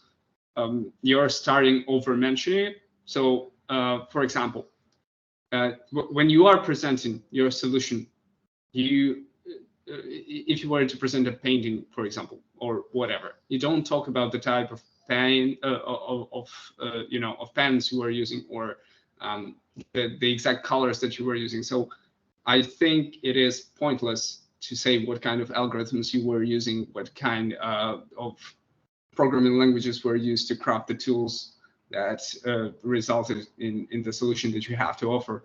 So yeah, maybe drop that, because it really is not a part of your story. Well, you have a fascinating story there, and each and every word, and that is actually, you know, yeah, the parallel here would be to programming. And I hope, you know, I'm pretty sure that you were able to get that about programming, that each and every symbol actually conveys a meaning there. Each and every name of the variable or method that we give there, everything matters there, right? So when you are telling your story, when you are presenting your solution, just don't mention what kind of gloves you were wearing, right? Don't mention the brand of keyboard that you were using, because it's irrelevant. It tells nothing about your exact story, right? Just focus on the story. Don't clutter it. But apart from that, thank you very much. It's been great to see your progress and to see the final form. It's something. Thank you, Kieran. Thank you, Kirill. Thank you, everyone, for the comments. Great job, team.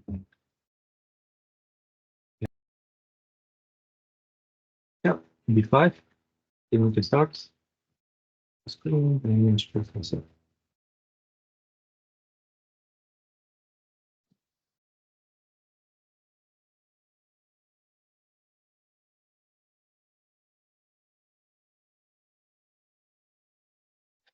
can see my screen, right? Yeah, we can see. Irina's here. Hi. Hello. Welcome, everyone. We are Group B5. We will take you on a journey into our project called Flora Nova in the Cypher micro realm. I am Irena, a designer and bioarchitect based in New York. Hello, I'm Dina. I'm a design architect based in Jordan. Hi, I'm Vince, an architectural designer in Minnesota. In a future dominated by cyborgs, Sai embarks on a journey into the realm of nature through the ether portal of the Flora Nova. Merging with a flower, he discovers the harmonious coexistence from sentient beings. Inspired by this, Sai becomes a beacon for change, ushering others to embrace nature and become eco-guardians. The Luminara Nexus community embodies the harmonious fusion of nature and technology. Sai, a walking, talking color palette, chat with trees and philosophical pebble. Alongside with his companion, Tentacloud, Sai embarked on an enlightened journey, emerging with glowing Sarai legs, symbolizing the fusion of tech and nature. In Chapter 2, we explore Luminaria and its captivating zone. Flora Nova review a vibrant tapestry where Flora Lux modules symbolize our harmony with nature.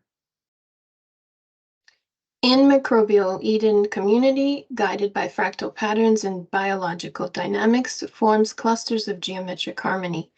In Floranova, Floralux modules transform into water reservoirs, composting units, and vegetation pods, nurturing the ecosystem. The verdant Sentinel interacts with these modules, witnessing mesmerizing transformations like a blossoming flower. Each Luminaria corpuscle exhibits unique growth patterns, spiraling, morphing in the diverse microbiome realm. 10 clusters thrive, with the Biome Pavilion as central hub, blending innovative architecture with functional design to foster community life and natural splendor. Sai's private vehicle, the Neuroskimmer, floats using neural sensors. It has landing skids, an access ramp, and an exoskeleton for sensor protection. The synthomesh sheath absorbs shocks and houses components, while the neurocapsule with camouflaged golden wires serves as Sai's control platform and communicates with passengers in cortex pods, all designed for microscopic exploration. In the microbiome realm, flying chariots form an interconnected public train system, efficiently ferrying traveler. Each chariot serving as a single unit exploration with protective cockpit, navigate unseen current using wire sensor for energy transfer, while a soft membrane between the frame and the cockpit acts as a shock absorber and a safety measure. The cockpit features sleek, ergonomic design and organic form. The unfolding back ramp reveals a welcoming entrance, showcasing Floranova blend of modern technology and organic design. Floranova, a microscopic flower, resembles a detailed map through nature's eye with the help of the Nexus Lab Eco-Guardians. Under this lens, Micropolis urban layout and transit networks unfold with organic tendrils, ensuring smooth movement. This narrative reveals Metropolis's harmonious complexity and intricate design. As our microscopic gaze narrows, transit routes refine into 3 distinct layers, forming a seamless multi-tiered transportation system pulsating with life. Our initial site in Floranova life-giving waterway symbolizes life's emergence, organized into functional zones inspired by our Midjourney image. The private pathways form the backbone of the realm's transportation, facilitating efficient travel for neuroskimmers across long distances, engineered to be robust and handle the majority of traffic. We optimize the private network infrastructure to ensure seamless flow, fostering interconnectedness and continuous movement. The public transit routes, vital for facilitating the efficient movement of public vehicles and enabling swift and communal travel across neighborhoods. Utilizing the deconstructed image, we have identified the shortest paths for emergent behavior, arriving at an optimized public network with enhanced accessibility and efficiency. The tertiary path, delicate yet extensive, comprises Micropolis' intricate network of neighborhood roads, facilitating local travel and connectivity. Through deconstructing the image and incorporating current neighborhood silhouettes, we defined paths using neighborhood silhouettes to guide future city expansion and ensure efficient local transportation. A visual collection of various configurations that define Micropolis structure, each cluster tailored to specific function within the city. We have education zone at Data Nexus and Novolab Nexus, commercial zone at Plaza and Skywork Network, facility zone as energy regeneration center, industrial zone as energy harvest tower, urban biosphere as public zone, hosting district at residential zone, and naturescape. Emerging along transit line, each neighborhood blend, form, and function uniquely. They are not just building, but living organisms, growing and adapting to inhabitant need. Each cluster serves a distinct purpose, residential, commercial, or industrial. Residential neighborhood offer serene ambient, bioluminescent lighting, and lush garden. Commercial zone bustle with trades and interaction.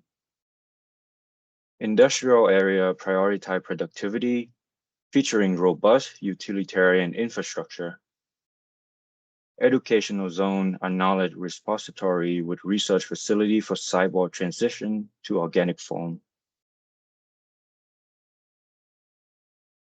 Strategically planned neighborhoods ensure efficient transit across, balancing green spaces and urban density to foster community and connectivity vital for the micropolis thriving ecosystem. Parks and recreational zones in the naturescape, meticulously integrated, feature curated biodiversity and scaled down fractal ecosystem, promoting biodiversity and enhancing the city's aesthetic appeal.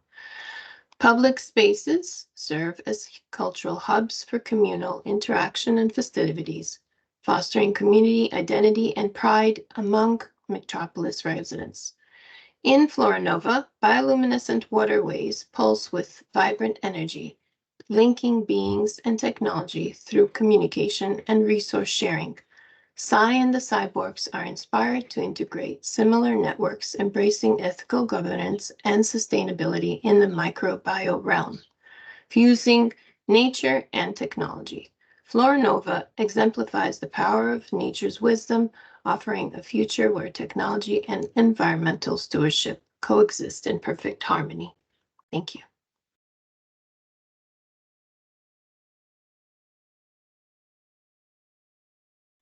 Thank you, guys. A couple of questions there. I mean, I'm not quite sure I get why exactly, because, okay, let me start over. So you are working in a micro realm, is that correct? Yes. Yeah, so why do you keep talking about the, I mean, when you're talking about the functionality, right, which is there. So first of all, of course, you're mentioning the overall balance that the species were able to reach with nature, right? So using the technology, and it's all great. And then my question is more about, you know, why do you use the same scale semantics that we use in our scale, in our one-to-one scale? And by that I mean, why do you use the parks, for example? Why do you use the same rules that apply in our scale? So it just seems that, you know, you have this really peculiar idea there, and it makes a lot of sense when you are starting to talk about this in your narrative. But then it's sort of, you know, yeah, then it just, I think it loses something. Can you try defending this in terms of the rules that you apply to your world, right? So they just don't seem quite adequate because of the scale. I'm sorry, I don't understand the question, but if you're referring to the scale of the site, I'm referring to the rules, you know, that are applied on that particular scale. So it is a micro scale, so definitely a different kind of rules should be there. But you were still talking about like public parks and stuff. You know, like if the species were still living in the same scale that we are living in now. So doesn't it require, you know, a different kind of mindset there? So not only, you know, we are forced to live in a more flat world, so to speak, right? Because of the gravity. In the microscopic scale, this whole thing just works completely differently. Of course, the same laws of physics, they just work differently. So yeah. In our project, we had nature as the main influencer of the network, and so the experience of the protagonist Psi is experiencing the microbiome of the flower in nature. And so therefore nature is integral with the concept. And that's why the integration of the green spaces called naturescape is part of the central the void, which is inside the clusters. Alongside are the public, and then on the outskirts of it are the residential and educational functions. And those all form to intricately like expand out from that nucleus. So essentially it's a complex system. Yeah, I see that. I will. What I meant, maybe I wasn't clear enough, is the structure itself. You know, it just. I wonder why do take the kind of relationships that we have between different spaces that are inhabited by different kind of functionality that we put there, and you just scale it down. I mean, that's what is not enough for me there, right? That you're not exploring the different kind of reality that you have to face there just because of the scale change, right? Because once again, it just looks like it seems as a very important core component of your story, right? And it's just not. At least for me, it was not explored in any way there.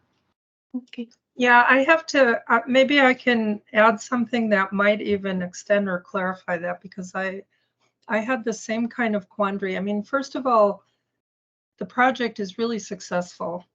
But there's an interesting book by Rainier de Graaf, who's a partner of Rem Koolhaas at OMA, and it's called Architect Verb. And in it, he kind of criticizes how architects use language and what we actually say, and how we've domesticated that, and how it's almost an obligatory thing for an architect to talk about, to have certain like words attached to their presentations. And so I know this particular team is made of, it's comprised of architects, and I think that's really a good kind of philosophical question, like the language that we would apply to known architectural scales or to known architectural configurations probably don't apply to like these alien beings that are microscopic. There is kind of a discursive kind of inconsistency or kind of an absurdity almost. So I think it's really important to engage on that level. It's not really enough to say, oh, this project is based on nature, because nature is really like a compilation of very complex interactive systems, you know, that are time-based and scale-based and really interact in very complex ways. And so then to talk about, you know, parks and districts and things for like this thing that really is a gross departure from cities that exist, and also from how we conceive things scalarly. I think you really owe it to this project, but without dwelling on that much longer, I think there are also components like when you zoom in and you really start to see like flowers. And I know that was kind of the concept, the party concept, but it's a little disappointing that within these intricacies, we're suddenly seeing like very figurative, recognizable flowers. I feel like almost like the language of the project has departed enough from those literal flowers that to put those back in here, especially in yellow, bright yellow, I'm kind of questioning that, like, what do those actually represent?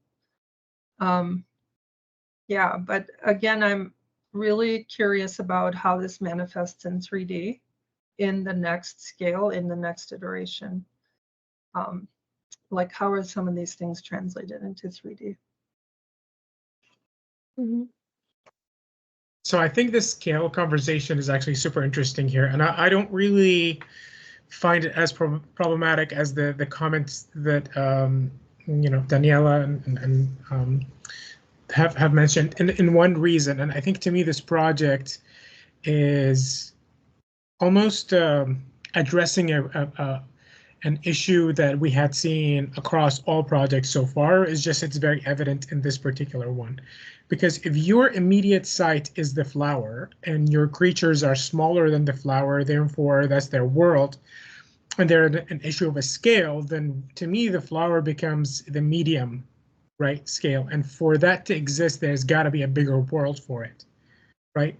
It's that very existence of the flower is so essential for the rest of the being. There's got to be a world outside of it for it to live. And our understanding of flower, that is very conventional and known to all of us, is evident here. And I think in a naive way, sort of you guys have presented it, but maybe that's actually a really positive thing, is that you're telling us the complexity of that world is not within that world itself, but on the world that exists outside of that world.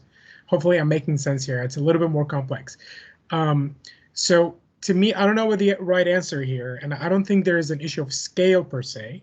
I think you guys are just hitting or encountering a really complex problem that is just more evident in this project than the rest. I think everybody is almost running into this problem, but to you it's just becoming so clear because you're dealing with a scale that's so known to us as humans, which is the medium scale where flowers exist, but yet you're putting creatures within that and zooming in and dealing with the micro scale of that. So I don't know what the right answer. Maybe you need to dive in deeper to smaller scale, or you need to talk about district. But maybe think about, maybe you don't talk about parks and district, but you talk about the immediate environment through which a flower can exist, almost jets up just outside of that, instead of having to dive in deeper and at a much, much, much smaller scale. I don't know, it's probably too confusing, and hopefully I made sense, but to me it's not as problematic. It's just the problem is too real, almost. Mm-hmm. That makes sense. The only thing is that these guys are working in a microcosm, so that's like interesting, like talking about the scale. Have you guys changed the scale that you're working with? Yes. You mean like the real physical scale, or The scale is that like in you're relative to the exploring in. micro? Yeah, because like that's the thing, like what scale are you working with in amalgamation, and like when we were talking about a microcosm, right? Mm-hmm. Then So yeah, what's we happening did now? not change. We did not change the scale. It stayed the same, and the storyline is still happen when the cyborg found a ether portal way, and that kind of shrink everything down to a really macro level, like micro level, and it start building its own world around that microcosm. And the inspirations for the cyborg to build is based on nature at a very, very small scale. Yeah, but you're replicating, you're rebuilding your own nature on that scale. It's actually not, or is it the scale of the flower? What is? I think that here it's very important for the maps because you've done an incredible job, like on again, like visuals and like how you represent the maps, colors, everything. But still the scale is not like you have the scale like underneath, as numbers. But I think that like here in this particular project, it's important maybe to take something from the real world and just position it next to the map, so we understand, is this whole cosmos as big as one flower in the real world? Mm-hmm.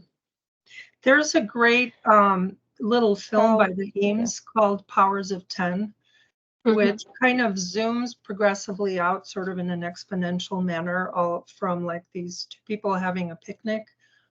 It continues to zoom out by powers of 10 until they're somewhere encompassing the whole universe.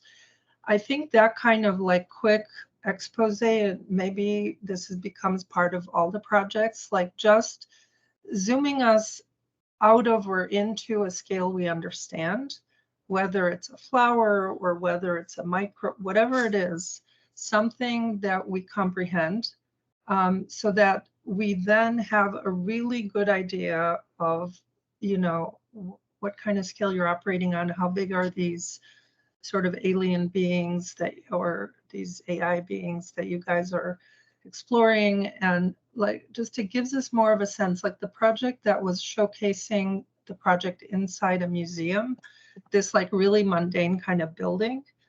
It's like instantly gives us a really good benchmark for how big things are.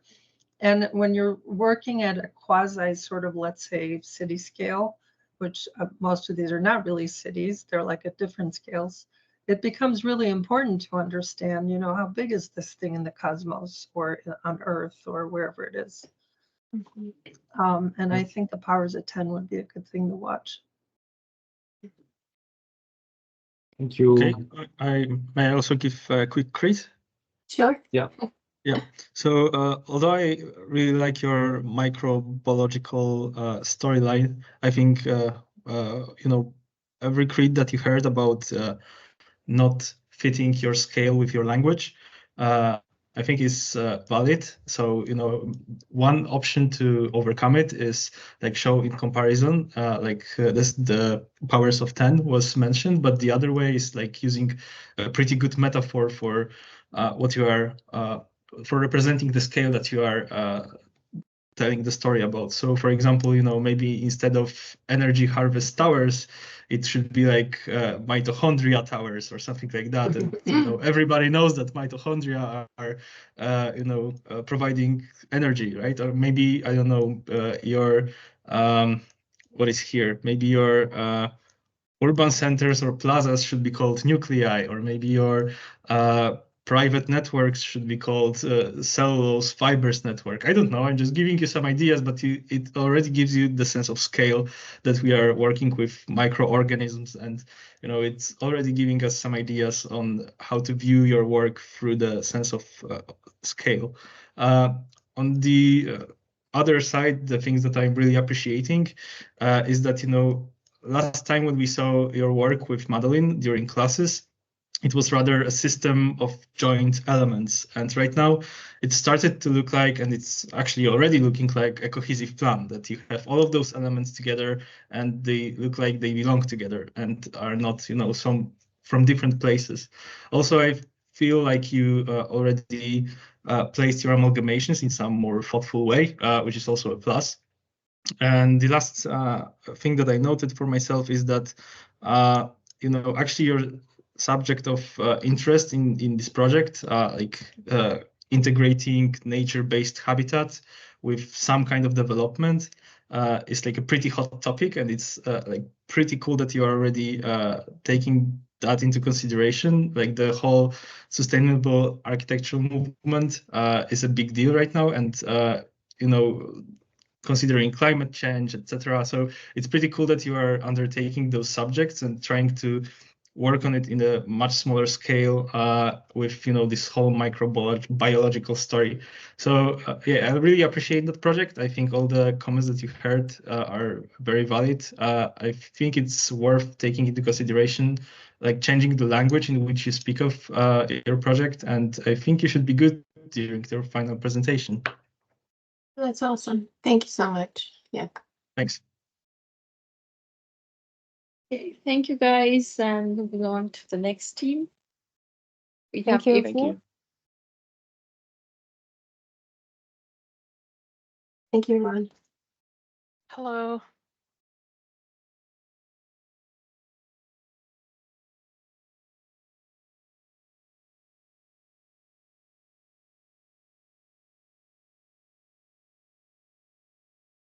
Can you see my screen? Yep.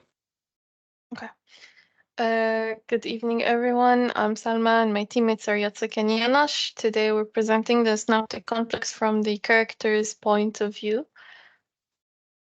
In the wake of Earth's cataclysmic event, the explosion of Earth's core, I, the fragmented oracle, emerged within the synaptic conflux, a celestial mosaic formed from the remnants of our shattered planet. Survival in this relentless expanse demands constant adaptation, resource mastery, and collaborative evolution among our network of AI beings. As the fragmented oracle, I embody exceptional intelligence and a profound connection to our collective consciousness. The mechanical core in my chest, linked by a network of veins, is pulsating with energy.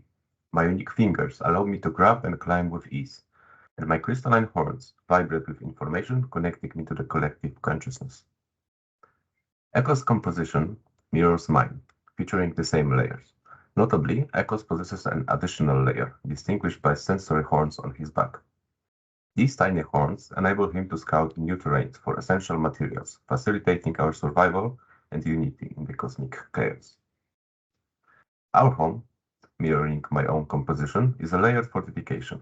The calcium shell protects the organic space within, where energy flows, nourishing every corner.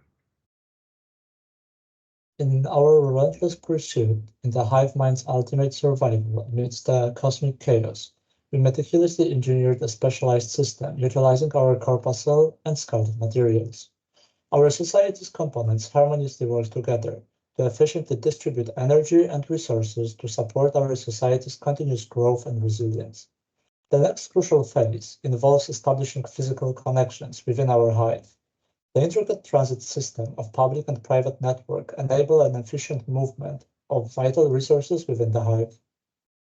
Private vehicles, with their advanced flying capabilities and specialized energy absorbers, play a crucial role in scouting the terrain for energy resources. Our public transit vehicles are engineered for extensive voyages to gather essential resources and traverse between societies.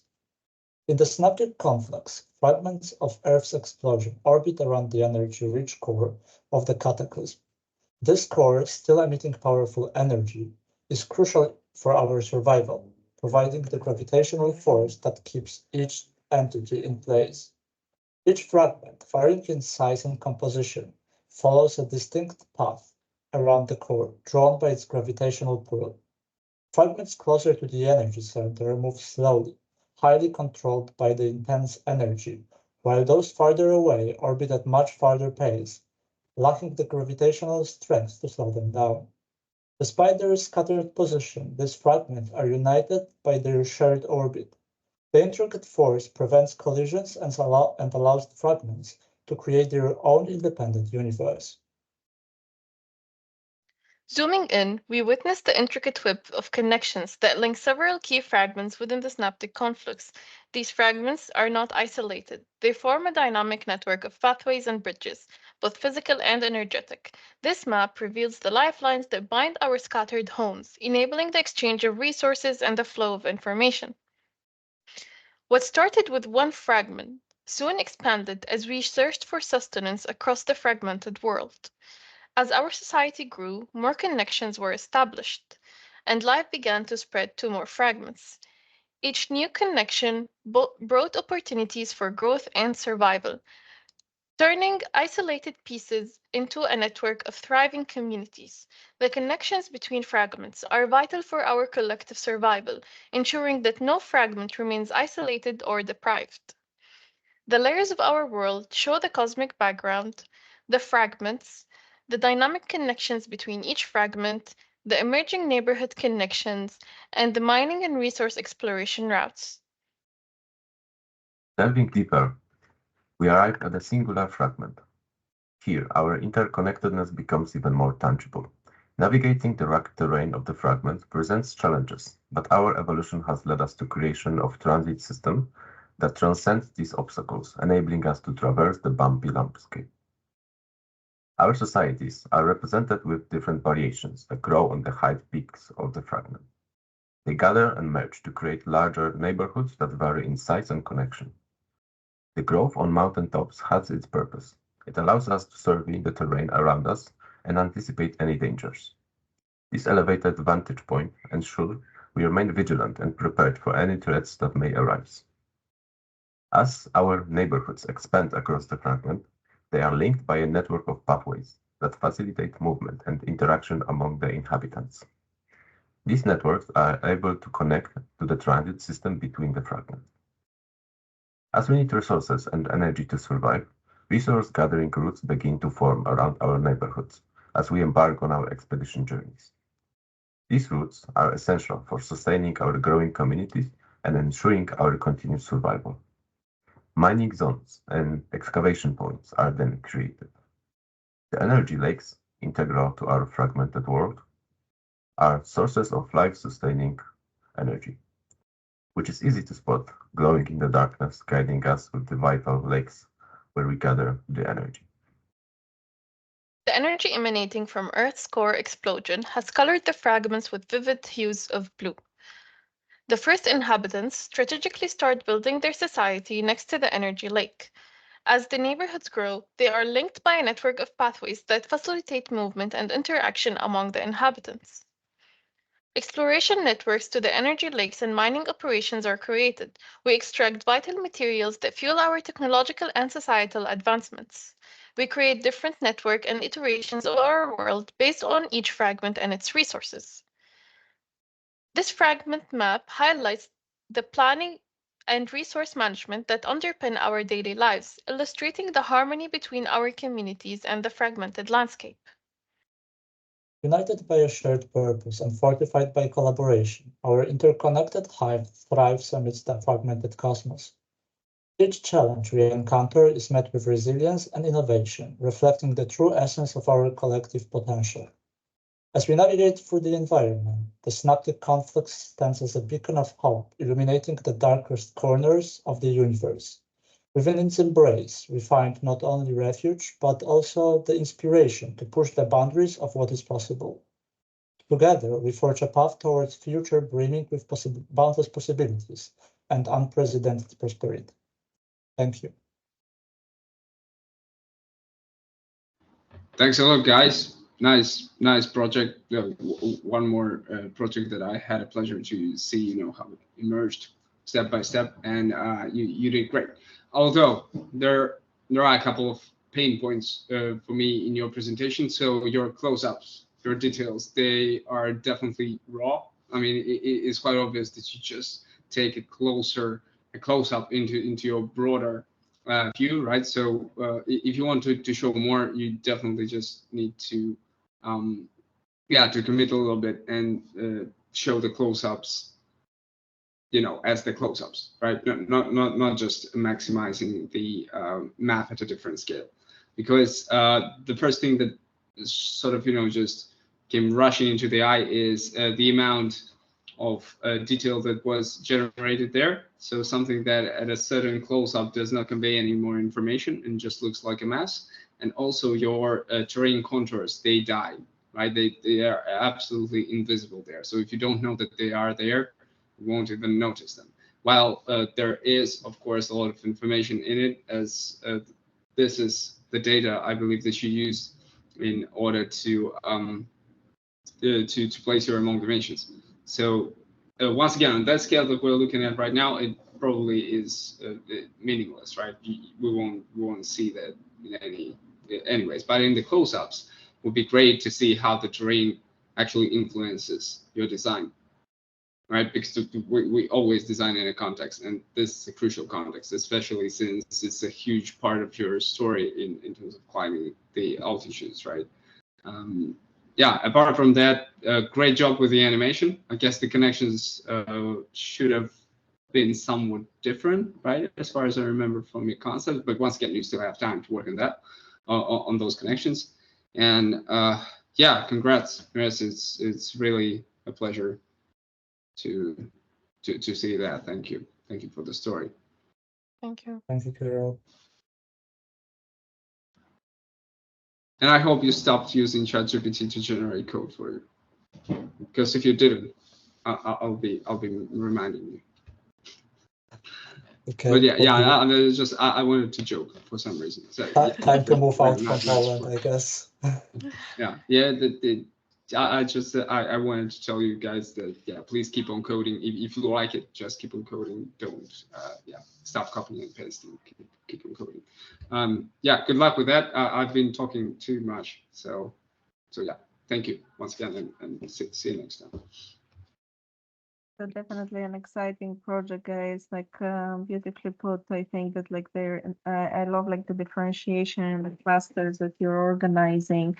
I think that they're very successful in the way you're working towards them. I would like to for you to talk a little bit more about the public sector of your project, if you don't mind.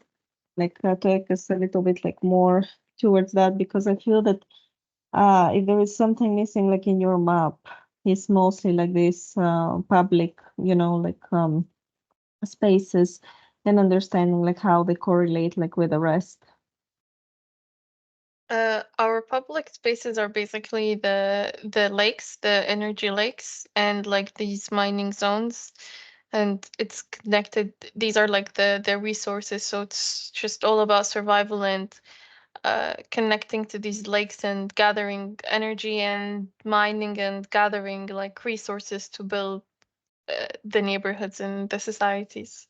Yeah, you need to like call them out a little bit more clearly, because I can see that like you're indicating the mining zones, for instance, but they're so difficult to really like see, you know, like it's just impossible. Like you need to even zoom even more for us to really see that there is something and there is not just an empty map. So definitely like enhancing that in order to understand that that's a separate zone. It's not just empty, right? Like, so every time like you need to account to if it's a print, like, you know, like what kind of, you know, like space does, you know, like your viewer have to your work. So here, since everything is digital, we're looking like at the work like through a screen. I just want to say that like it's just not evident at all, like the differences between the areas. Like I see like also like the pink like areas that are accentuated, but there we can see the clusters. So we understand that these are more like residential areas, right? And then we have the lakes, which are blue. So in a way, like it does indicate that, but then like you have the dots that are also showing like certain type of, you know, like activity, different activity from others. So just making like these, you know, like representations a little bit more evident, I think it's going to, you know, really make a difference like in the project. And even more like in the, you know, differentiating or adding other type of, you know, areas, like because right now like you have two, maybe thinking about a third area that like could complement the idea of the project, right? Like, so there is this diversity of experiences, diversity of, you know, like how this whole cosmos is developing.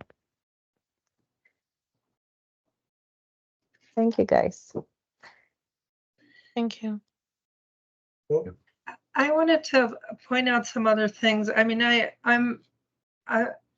like the project a lot, but when you zoom out and we look at all the different things, I feel like you guys didn't really make a firm decision about sort of the visual language that you're representing things in. So you have those little diagrams that are sort of like 2D hardline diagrams.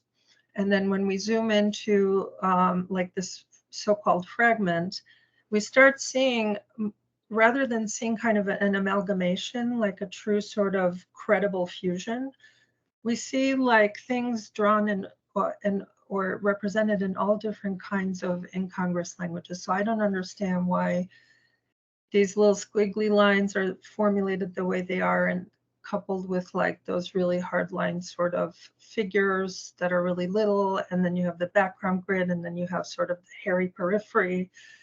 It's almost like collage instead of a credible sort of fusion of these systems. And I think some of the earlier comments about just sort of clarifying, like, you know, as we zoom in, what's actually going on is very important. But you kind of have to decide on a visual language similar to what you did like on the upper right, what we're looking at, those kind of rendered views. Those are all very crisp and credible as sort of merged systems, but these really large representations of your fragments are not. And there was one point of transition between sort of like where you were representing this cyan energy orb on the right-hand side, sort of with this sort of almost perfect circle of like fragments flying around. And then you jumped from that directly to the fragments. And it was total, like it took me a long time to understand where those fragments are. So in this case, it wasn't so much a lack of like a good metaphor. It was literally because you were jumping scales and I didn't understand the relationship of this highly biomorphic sort of network and fragments to like that sort of perfectly circular, you know, collection of sort of 3D blobs. So I think that would if you could just make that jump more clear, it would really improve our understanding of what you're representing. And then also being consistent about the visual language, I think would be really important.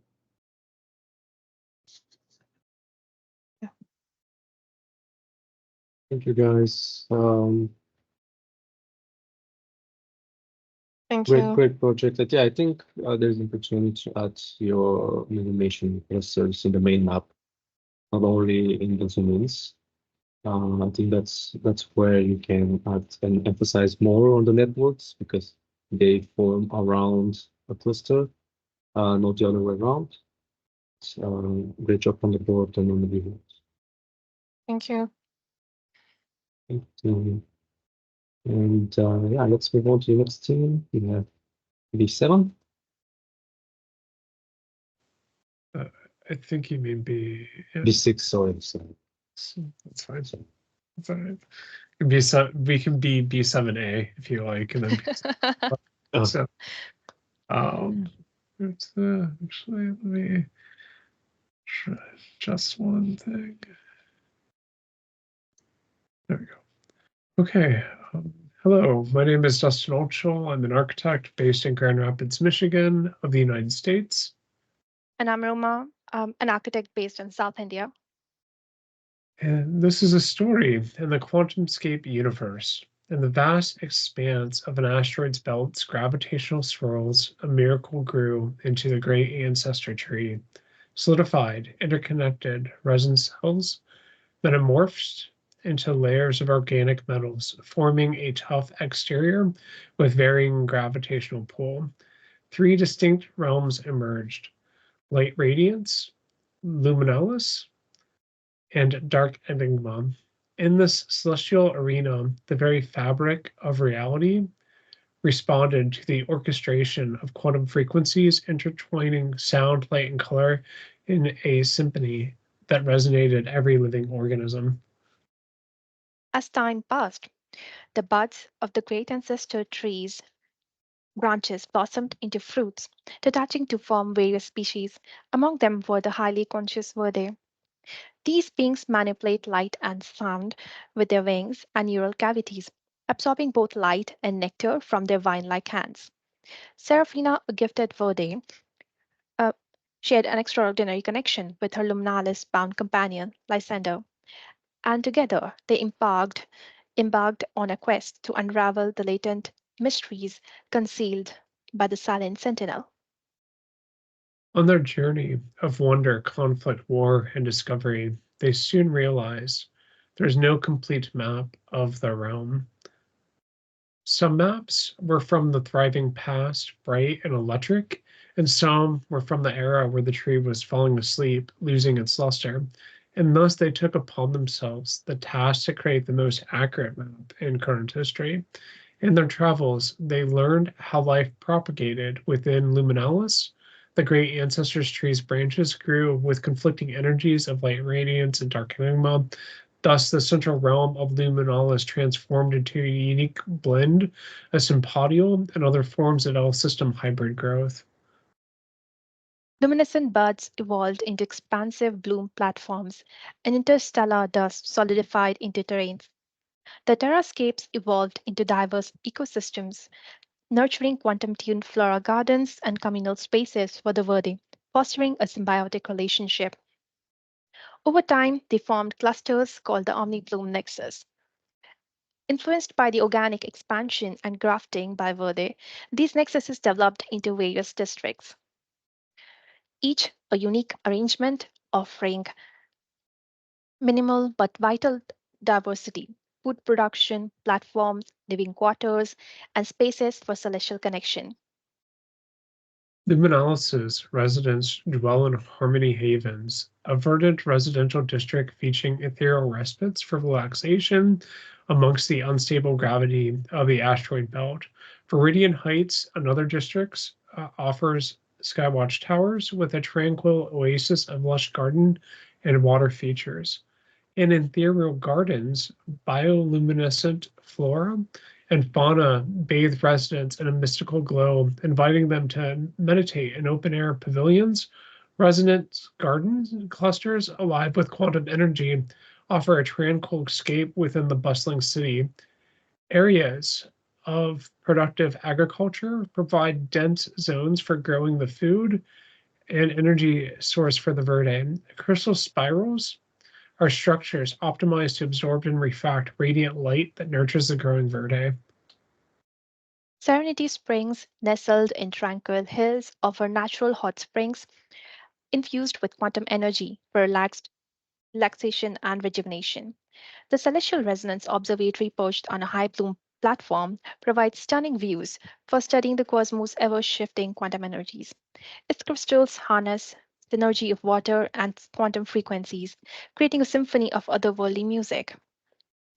Luminalis Heart, the celestial citadel, embodies both tranquility and majesty, sprawling gardens and manicured lawns surrounding this administrative and governmental center, which houses the Luminalis Council Chamber and the Celestial Palace.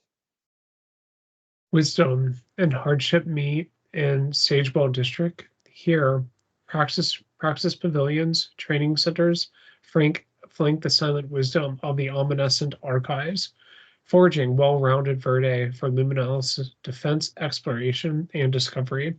In stark contrast to these bustling districts, the arid deserts offer a haunting beauty with luminescent sands and unforgiving wilderness. This desolate frontier beckons only the most skilled and daring Verde. All these are connected through a network of quantum resonant pathways of vital hierarchy guiding the Verde and goods. Within each nexus, Verde navigate private channels called astral veils using single passenger astral whisperers. These delicate vessels glide along shimmering pathways before docking in gondola garages resembling blossoming flowers. For bustling travel between Bloom platforms, the Blossom Arcadia lines transport passengers aboard Arcadia Express. These celestial convoys embark from petal stations. Ferrying passengers across districts and different parts of the Ream are the Starlight gondolas.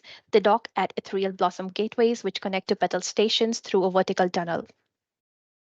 These vessels travel along ethereal glides, an elaborate network resting upon the ancestors' tree's structure.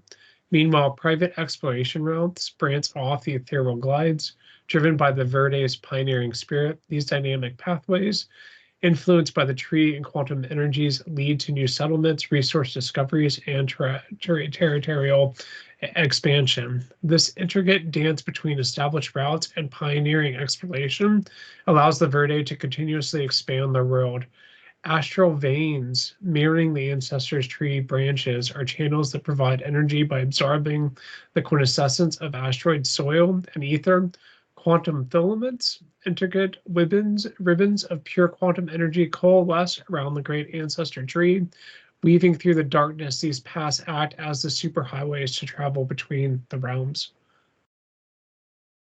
Seraphine and Lysander, their wings shimmering with the day's discoveries, gazed upon the ever-evolving Luminalis. Their map, a testament to their journey, pulsed with the lifeblood of their world, a testament not just to the past, but to the boundless future the Verde would continue to weave. The great ancestor tree, a silent sentinel, watched over them, its branches a constant reminder in the vast expanse of the cosmos. Even impossible could bloom. Thank you.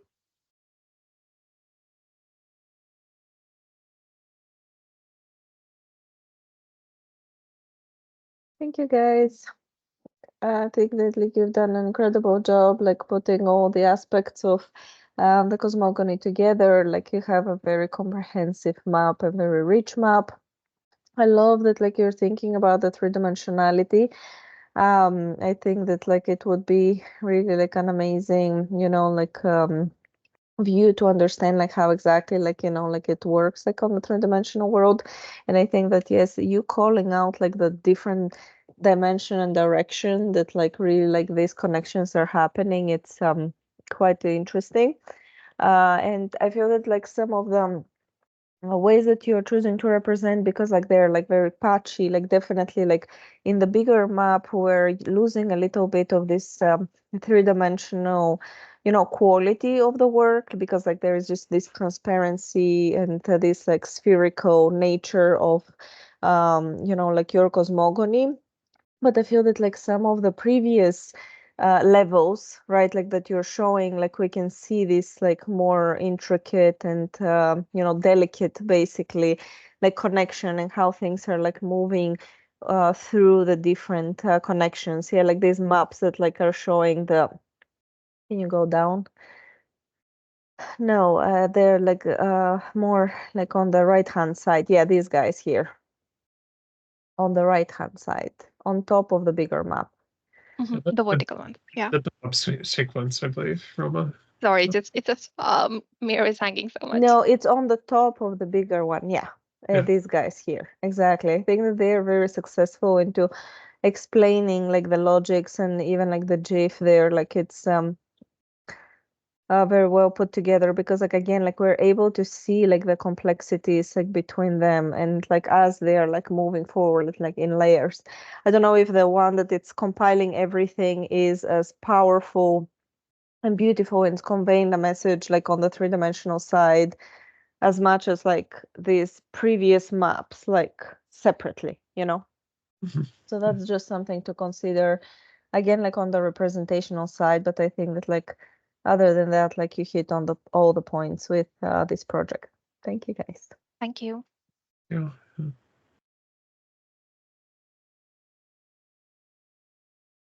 Okay, so maybe let me also complement your design.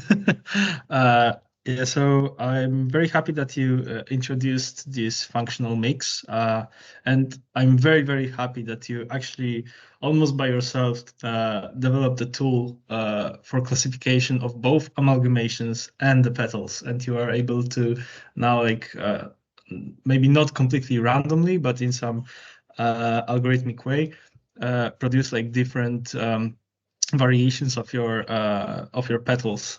So that's actually something that I'm very proud of you.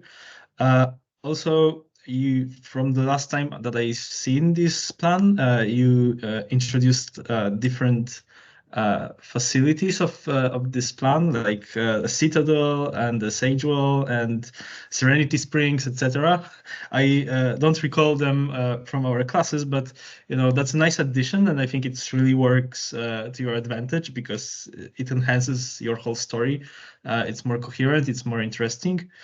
Also, I think that's you actually with some success introduced this aspect of three-dimensionality. Maybe there is no like axonometry or perspective view of it, but you have a plan and a section of how your not only how your whole system works, not only how your system looks, but also how it works. That you have this radiance, luminous, and dark enigma, and basically you can see you know how they are all interacting together in like the vertical plane, but also in horizontal plane you can see all of those connections between the petals, and you know I think it gives you like the not the illusion, but like you can feel that all of this is like part of a bigger plan, and instead of you know giving some 3D view like perspective or axonometry, I think this plan plus section works pretty well. Yeah, so pretty good job, especially you know with the tool that you developed. I'm really proud of you for that. And yeah, keep coding, I guess. Yeah, we'll do. And yeah, I mean, I appreciate all your help helping us work through that. So much appreciation. Right, thank you. There are some, if you just stop right there, go back a little bit. Yeah. There are some extremely beautiful, yeah, the one on the lower left there, if you could zoom into that. No, I mean on the lower left where you are. Oh, okay. Yeah. Anyway, there are some such beautifully intricate, completely legible, very detailed amazing things on this board, and there are also stages of development that I think you really have to think hard about what to include and how to rework it. So disappointingly enough, the biggest things on this board are the least legible, like the previous comments that Paulina was making, I agree with. Like some of the simpler representations, the smaller ones, the many iterations are much more legible and much more credible. This is a really great project, but I think what happens in a cumulative project, and I think this happens to every designer, you're like working on things, especially over a long period of time, and you accumulate all kinds of artifacts of that process. And then you just kind of put them together for a final presentation. Well, I think at the point at which you put it together for a final presentation, you really have to really kind of edit things that maybe you spent a tremendous amount of time on, but maybe at this point they are not as good as a lot of the other things. So just, you know, I mean, I know you're zooming in and out, so like in a way talking about the scale at which these things are represented, but it's hard to ignore this like very large overall plan, which is so much less legible than others. So I don't know, like the extent to which you show the very literal sort of AI generated images, like in relationship to other things. I don't know, I kind of question that in all the projects, or how you jump between like these two-dimensional sort of figures to like these credible like three-dimensional representations. I'm just talking about sort of the visual language, never mind what you intended to show, what the system is. The success of how things are represented can sometimes make a difference between someone understanding a project and feeling like it's cohesive and not understanding it. This particular diagram that you zoomed in on is very successful in relationship to the much larger one, which is really hard, not legible.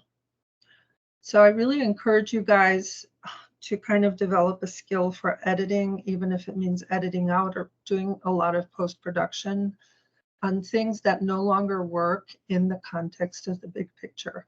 It's very hard to let go of something that maybe you sunk 5 hours into, or 20 hours, or however many hours.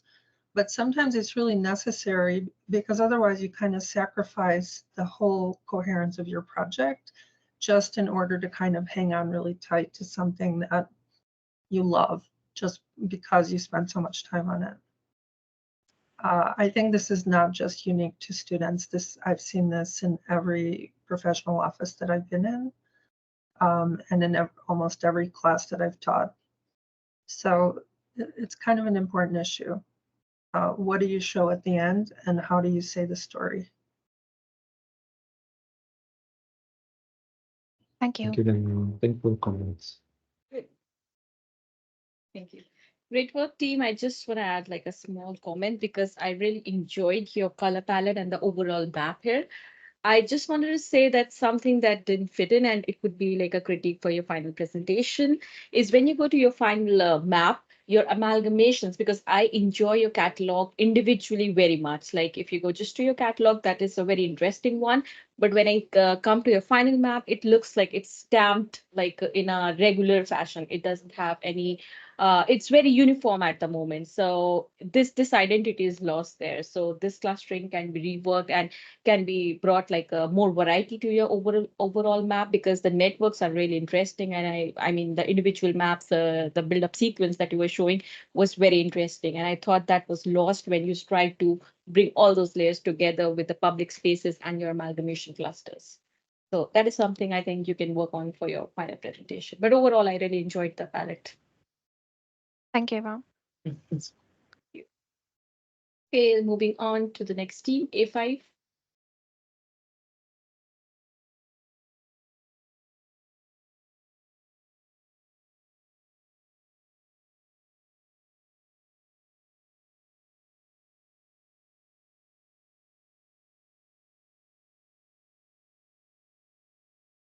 Welcome everyone to the culmination of our journey through the skies of Javaris.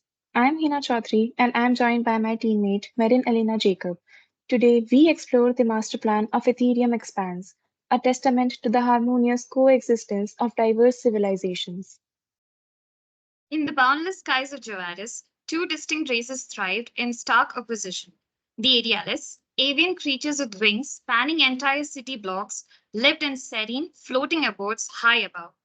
In the depths below, amid the murky expanse of toxic wastelands, thrived the Cytonians, a peculiar blend of machine and organic matter.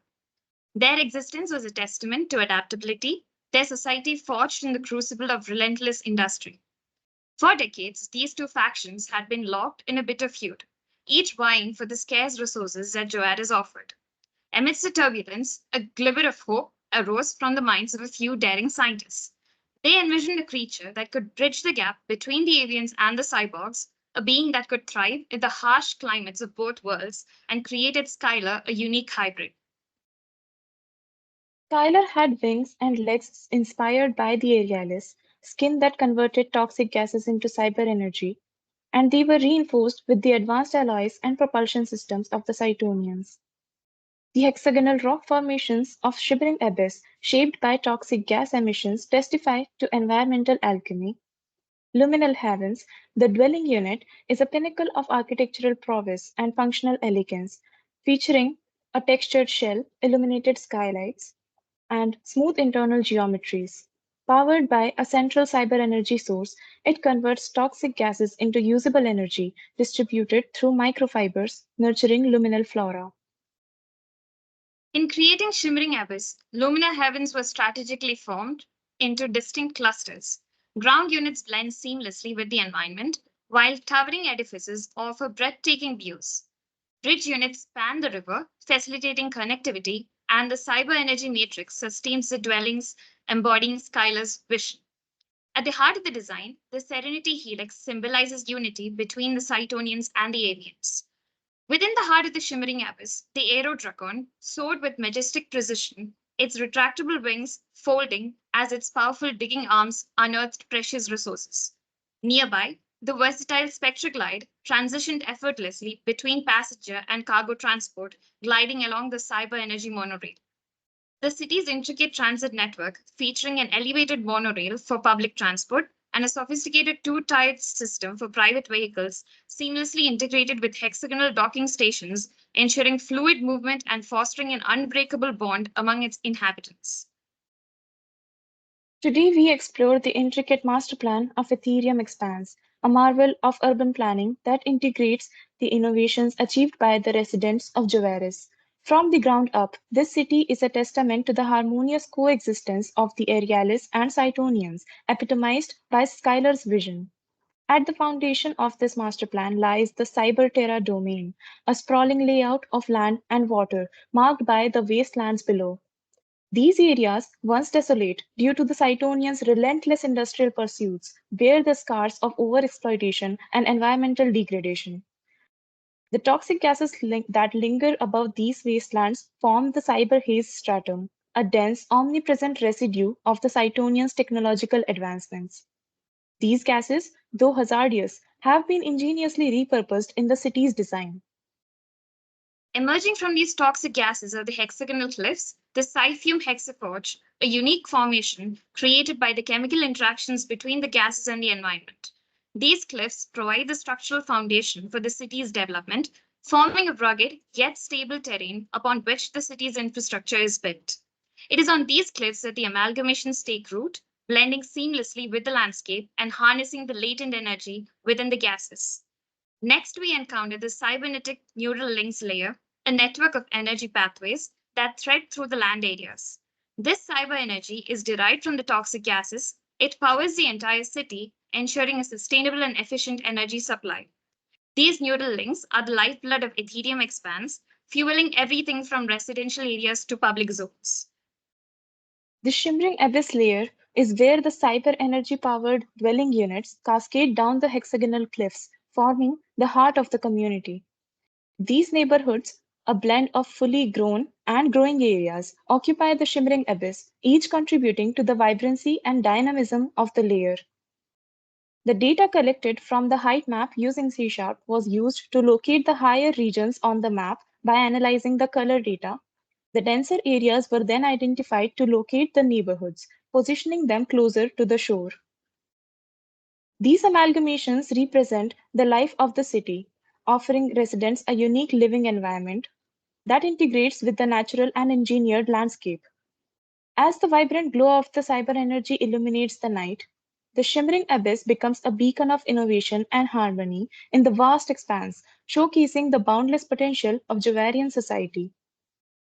The stellar conduits layer, which overlays this amalgamation, blends a dense microprivate network with a broader public network. This dual system ensures seamless movement and communication across the city, allowing residents to navigate effortlessly between neighborhoods. The public network connects key areas, while the microprivate weaves through the amalgamations, aiding the neighborhood growth, fostering community and accessibility. Hovering above the water regions of the base map is a torrent traverse layer. This macro-private network interconnects the city's shorelines, facilitating the movement of goods and resources between different neighborhoods. The hexagonal docks, crucial for mining toxic gas and generating energy, are linked by this network, which also supports inter-neighborhood trade through strategically placed harbors. Rising above all is the public spaces layer, designed to enhance communal life in both terrain and water regions. C# scripting was used to create and position gradient representations of public spaces near neighborhoods, using mathematical formulas and a brightness map. On land, Zenith Arcadia spreads out from the heart of the amalgamations, decreasing in size as they approach the shoreline. These areas host commercial hubs, recreational zones, and the Grand Zenith Pavilions, where community events and celebrations take place.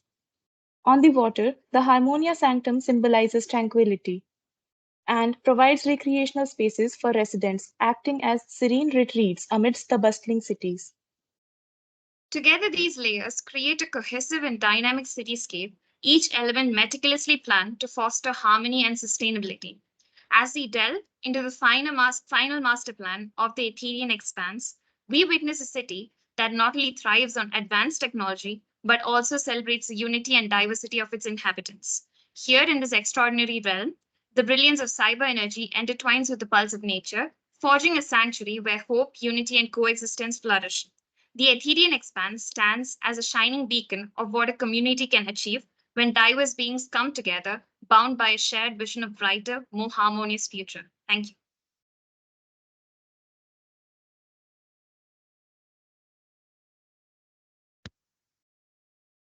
Thank you, Nidhi. Beautiful work.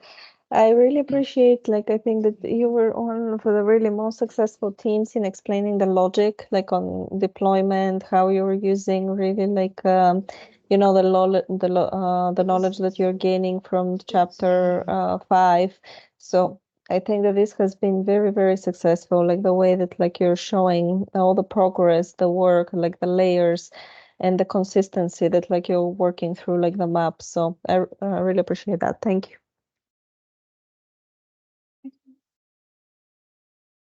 Thank you, team. Amazing work. I really enjoyed the presentation. I totally agree with Pavlina that you presented very well the different networks, like, and the logic of the maps. The only thing maybe that I could find as a critique is that you should speak a little bit not so fast for the final presentation. Yeah. Other than that, it's amazing work. Thank you. Thank you. We'll keep that in mind.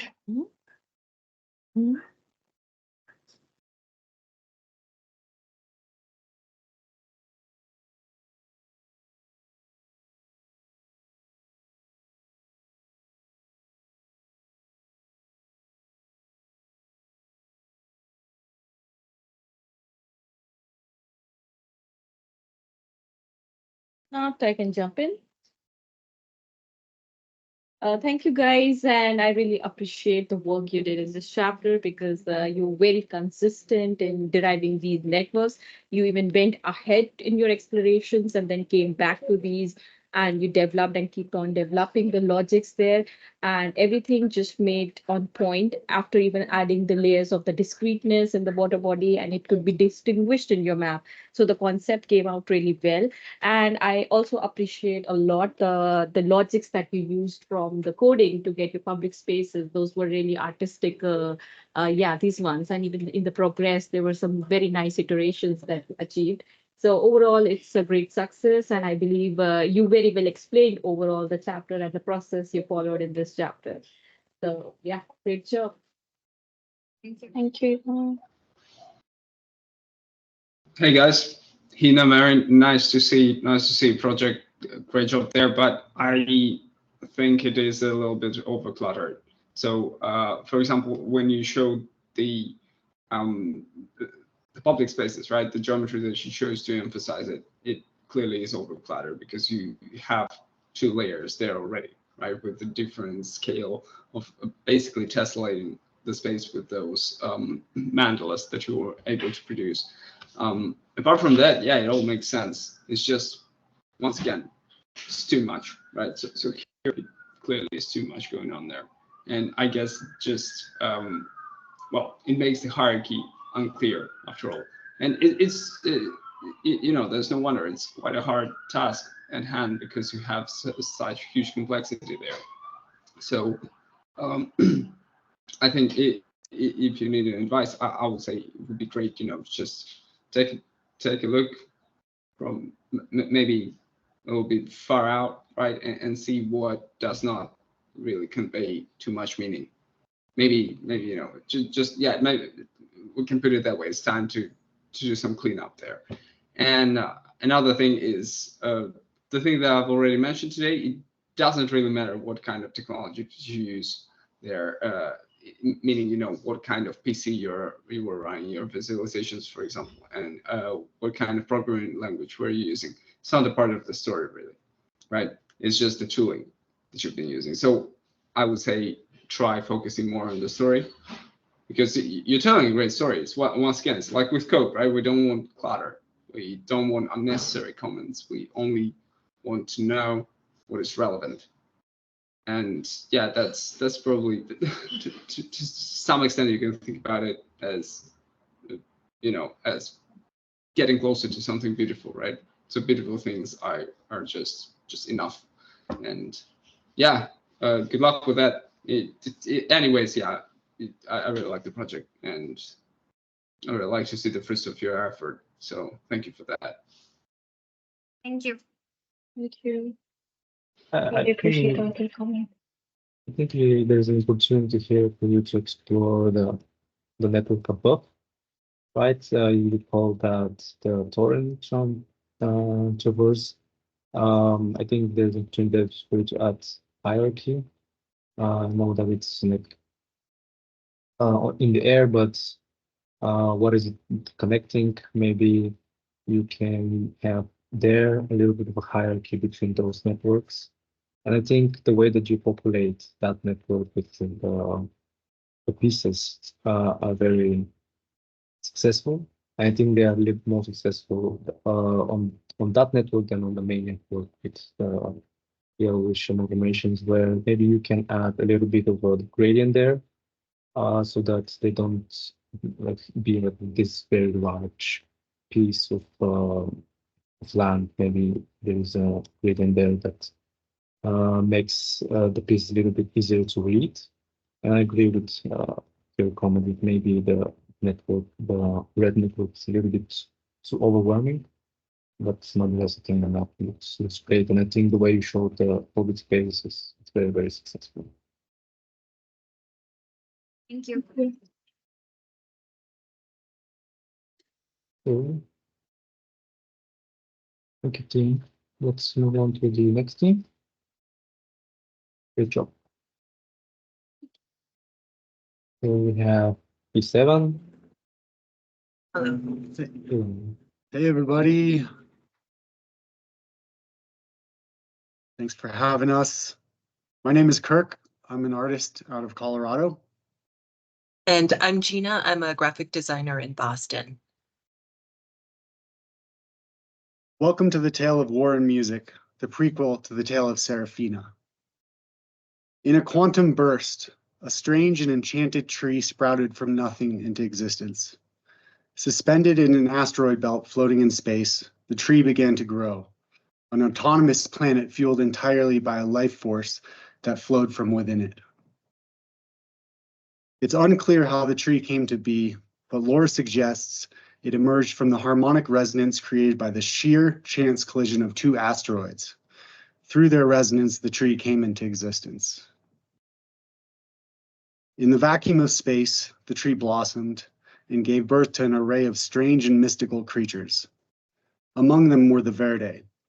With extended hanging arms and delicate butterfly-like wings, they showed no external signs of aggression.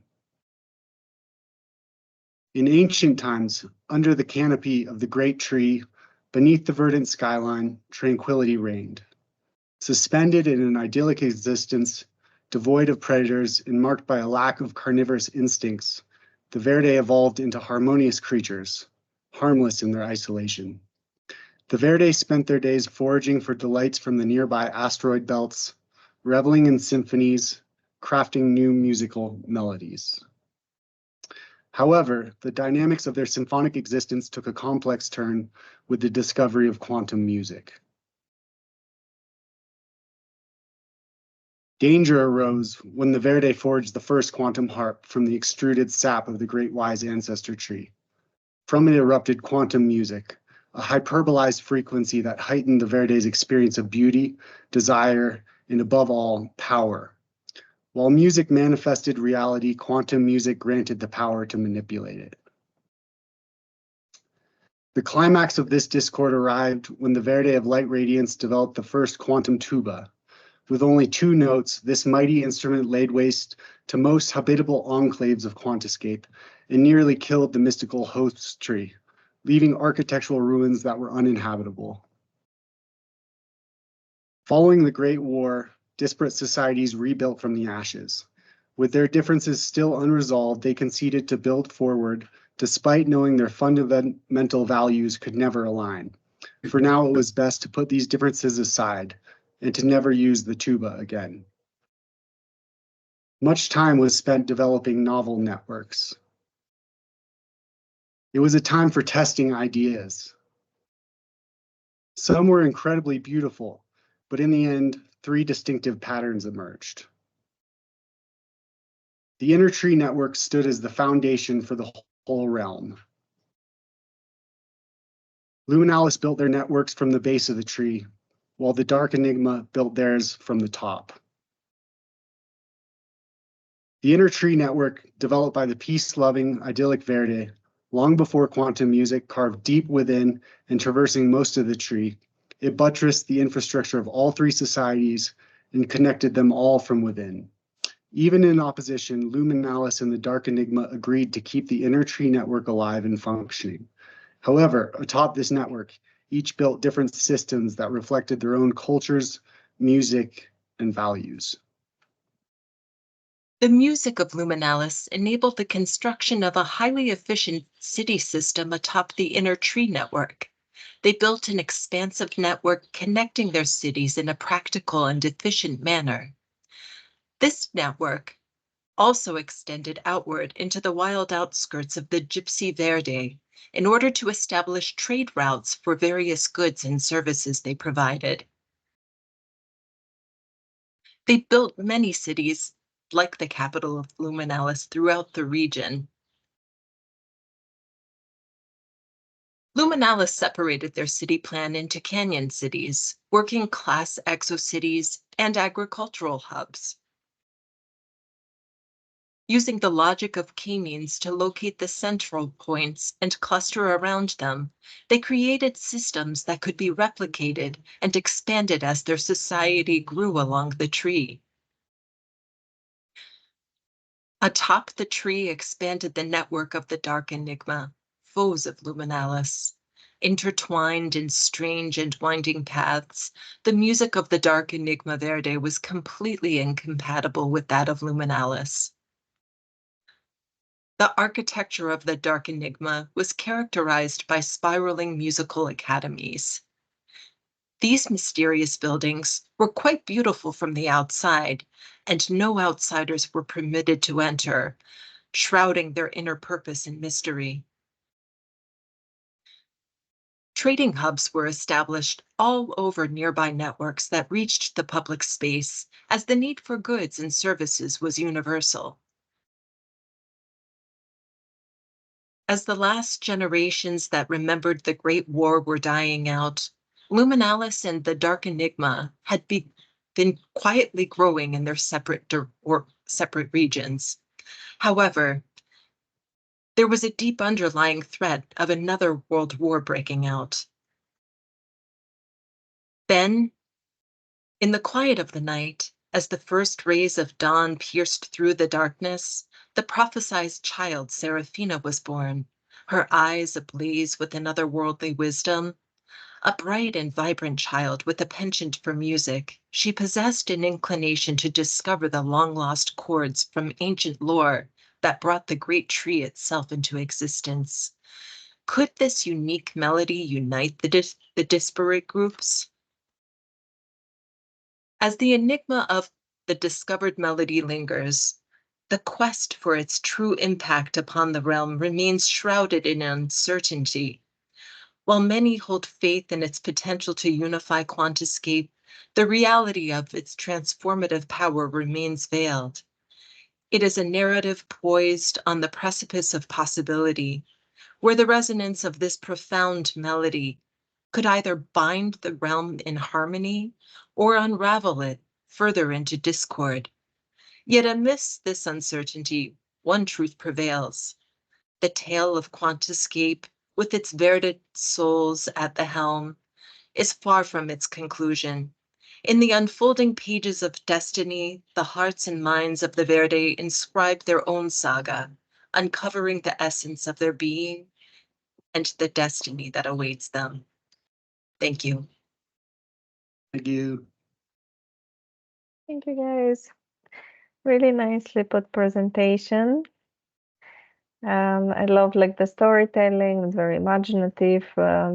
The way that you're presenting. I do feel though that like there was a missed opportunity to talk a little bit more about, again, like the logics, that the computational logics that you followed in some, like of the storytelling, because like it was again like going through like the realm exactly like these guys, like the logics of like how exactly like they're rotating, what are the steps like that you're thinking about, like, and why are you positioning the way that you are, right? So you've done an incredible job like on the documenting them as diagrams, but also talking about it, like and showing like the primary logics.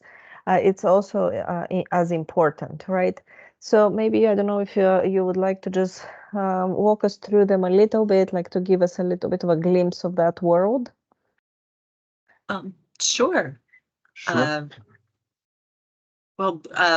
First, I think if we could, Kirk, could we go to our GIFs, perhaps, or would you like for us to start with the amalgamations?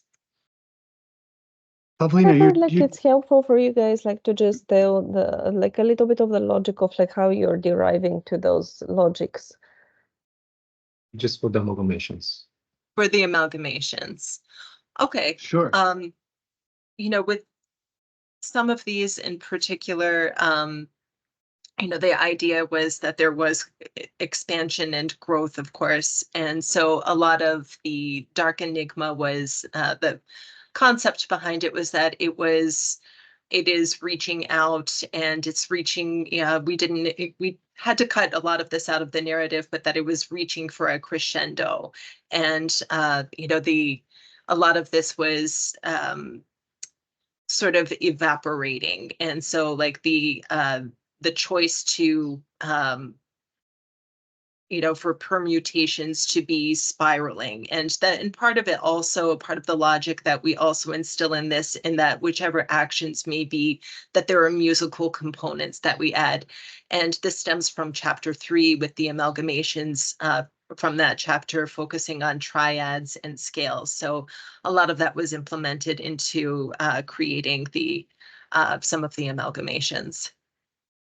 Are there any you know, like again, ideas about music that like are implemented in the logic, like of how you're aggregating, because like, you know, there might be some consideration about acoustics, you know, obviously like space, like plays a huge role, right? Like if you're actually like creating like echo effects, or if you're containing like in certain areas, like some certain sounds, that's also like something, you know, like interesting to think about like exactly like the spiraling and what kind of effects it really, you know, like creates, especially because like you're so tied to that world. Yeah, I think there it's such an interesting exploration to intermingle the physical geometry and like the mathematical proportions of music, and I don't think we're properly representing that with our geometry. It's more just aesthetically what we liked, but definitely trying to evoke those emotions more conceptually than literally.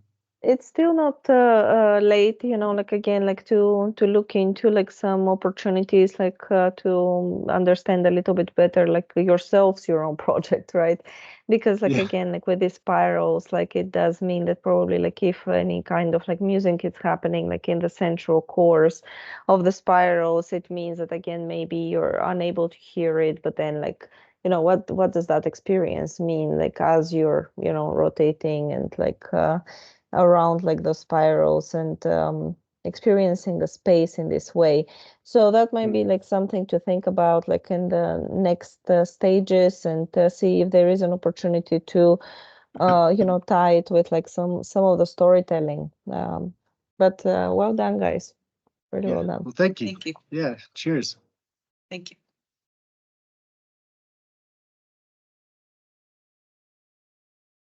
I told you guys to put the rules there. You didn't listen. Never mind. Great presentation, guys. I think you did a great job. On the diagramming side, I think it really shows in the past few days. Really push yourself. Yeah, next steps would be to clear some of these things on the presentation. And yeah, I think you guys did a very good job on the overall project for this chapter. So congrats. Cool. Thank you, Tom. Thank you. Okay, I also felt like, you know, first of all, your story was great. It was like a good material for a book, and I think it would be a bestseller through all of the teenager and children, and I think it would be pretty great. You should publish it, by the way. But on the other hand, you know, being completely serious, I loved the concept of this war and conflict, especially in terms of computational simulation, that you introduced it to have some fun with two competing tribes between each other. And I think what you maybe didn't mention, or you didn't mention it enough, is that in your plan, you actually have two different modes of displaying how those tribes are conflicting together. So first of all is the area that they gathered, and the second one is the journey that they followed, so that you have actually like those two modes of display. And I think it should be much more we should hear much more about it, that, you know, how your map is structured and what those different modes of display represent. Also, it was nice that you mentioned about k-means, that you mentioned about positioning, and, you know, I would say that it's good to mention that it was used, but it is also it would be also great to show, at least in some diagrams or illustrations, how you were thinking about positioning them. What was the dependency between you know, different amalgamation clusters? Explain visually what were those methods that you used. So, you know, I was already talking about using metaphors, that it is a good way of explaining your concept, but also simplified diagrams is another one, especially when we are talking about code, right, which is very complex. Then the best way to simplify it is via illustration, right? Because like people are visual animals, and we actually can really understand when we see a simplified diagram. So, especially that with the positioning, we were developing a pretty nice script that was placing these amalgamations and rotating them based on the proximity to the main network and the direction of this main network. We also introduced some randomization of this direction. And, it's a pity that you didn't mention that in much more detail, but not in the detail in terms of what is inside the code and how the variables are called, but rather, show us your way of thinking, right? It would be great to see that during the final presentation. Yeah, apart from that, it was great working with you guys, and I had so much fun. You were very creative, very talented, and I really enjoyed it. Yeah, thanks. Thank you. Yeah, thank you so much, Jacob. It was such a pleasure having you. So, agreed. Cheers. Thank you. Thanks. Thank you, guys. Really beautiful project, like very well documented and very well narrated as well. And I love all your diagrams, and the final composition is so calm, so beautiful, resonates to your concept. The color palette and the layering is just on point. Thank you. Thank you, Ava. Thank you. And moving on to the next team, A6. Hello.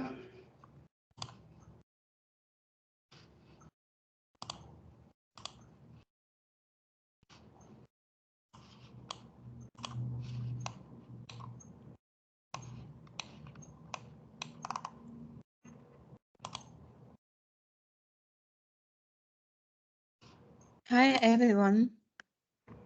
I'm Diana, an architect from Russia. I'm Esra, an architect from Turkey, and we're thrilled to share our project with you. Welcome to Luminon World. Let's dive into Lumion society and discover their creations, starting with a short story through the eyes of our prostheses. The moment I laid eyes on Luminara, I was spellbound. This otherworldly realm nested in a remote cosmic corner, featured floating islands defying gravity. Colossal ivy plants adorn these islands, serving us liveness for us luminants whose transparent, iridescent skin spoke volumes with the pattern of light. Life on Luminara was a harmonious dance with neon-lean plants as our sustenance, and we navigated shifting lands with ivy tendrils. However, unity among luminants was tested by the planet's unpredictable magnetic forces, leading to functional strife. In our moment of internal conflict, Luminara Plaza witnesses Lyra's wisdom. Her words reawakened our sense of purpose. Meet the Lumions, celestial beings that gracefully navigate their low gravity home. Lumions, due to low gravity, feature elongated slim body shapes, oxygen storing bubbles on their skins, multi-purpose jelly limbs, eyes on tentacles offering both mobility and awareness, allowing them to uniquely evolve and adapt to thrive in low gravity. In the enchanting realm of Luminara, Aurora and her companion Phosphor embark on mesmerizing journeys. Lumions inhabit corpuscles combining a light frame with gel-like glasses. Pods rest among tentacles with the canopies at the tips, forming public spaces. From various angles, the corpuscle presents a constantly chanting appearance, providing a deserved range of interiors within. The tentacles adorned with billowing pattern offer unique sleeping areas. Pods nurture the environments including greenhouses, and meditation spaces where a bench with a soft pillow invites in. Explore the Lumion architecture against the breathtaking backdrop of Luminon World, seamlessly integrating with its surroundings. In the low-gravity planet features floating islands suspended over the ocean, adorned with bioluminescent flora, clusters strategically designed to anchor the main floating islands. Public spaces within Lumion architecture are essential hubs of community interaction, such as gardens with pavilions to enjoy their unique flora, healing chambers of maintaining health, meditation hubs, and beaches for communal activities. Completing this architecture, the transportation system reforms travel by fusing the unique characteristic of their planet. A versatile vehicle designed for luminance enables fluid movements between aerial, aquatic, and land travel. Public vehicles featured detachable pods secured by flexible tentacles, enabling pick-up and drop-off, which also connect private vehicles. A multi-layered labyrinth of tunnels lit by dynamic light spots guides vehicles through elevated paths. Atop floating islands, stations for private vehicles include parking spaces and stages for Lumine's entry and exit. At the base of each island, public stations blend organic design with functionality, featuring elevators for unloading and boarding pods. Lumine's a civilization thrilling among floating islands and bioluminescent flora, while Celestian inhabitants draw inspiration from the nature. They create intricate networks that mimic natural patterns around them. In our design process, we develop the Luminan civilization by drawing inspiration from the fractal structures found in nature and their DNA. These patterns have guided the fermentation of our settlement and intricate networks connecting them. To efficiently represent and indicate our agriculture areas and public zones, we devised of C# scripts. In this mesmerizing world, communities thrive around the floating lands, each serving as a hub of Luminan activity, fostering unity and cooperation. Different types of cluster facilitate the growth of neighborhoods from a central point, expand vertically, or branch out, accommodating both larger communities and more intimate neighborhoods. Lumians cultivate plants on lush mountainous greenlands, settling on adjacent floating islands for proximity to sustenance. They bind these clusters of islands, creating magnetic force, later converted into energy. These clusters, called energy pockets, form individual networks inside. Each pocket is later linked via a secondary map, ultimately unified by a primary network. The Lumens navigated their realm through a series of interconnected pathways, forming a primary network that serves as a backbone of their society.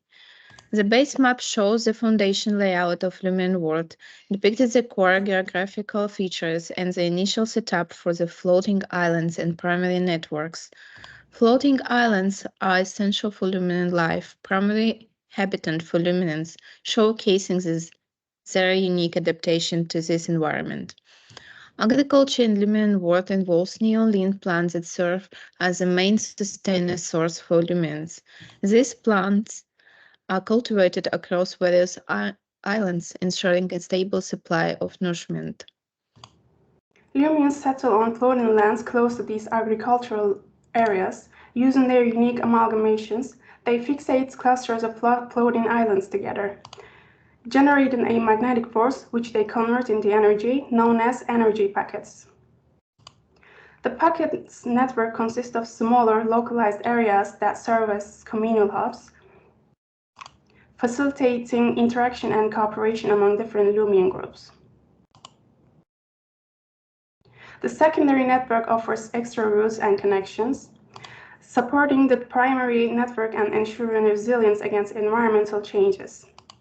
The primary network represents the main transportation and communication routes, consisting of interconnected pathways that allow Lumians to navigate between pockets efficiently. Two types of public spaces enrich their civilization: central public zones and local public areas. In the nodes of primary networks create central public zone sits, such as sky plazas and aerial urban parks. Inside the nodes of energy pocket networks, local public zones such as meditation spaces and gardens offer tranquil environments for relaxation. The Lumen civilization emphasized nature-inspired design and unity, using light, path navigation, and fractal DNA patterns networks. They built a resistant, harmonious society. Lumen world stands as interstellar marvel of innovation, cooperation, and natural beauty.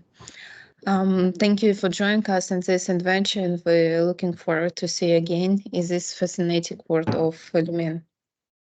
Thank you very much. Thank you. Thank you, ladies. Really amazing, like work. I love like how you like took us through the whole journey, and like everything is so well tied together.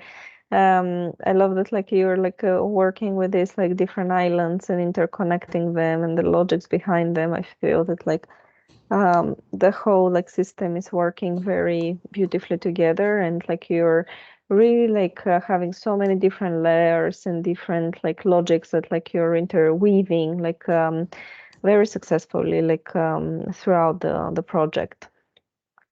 Thank you very much. Thank you.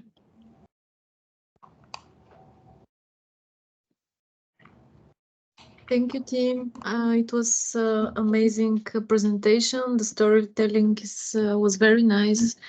It's a very, very beautiful project, and it finalizes in a perfect way all the chapters since the beginning. Thank you so much. Thank you. Thank you.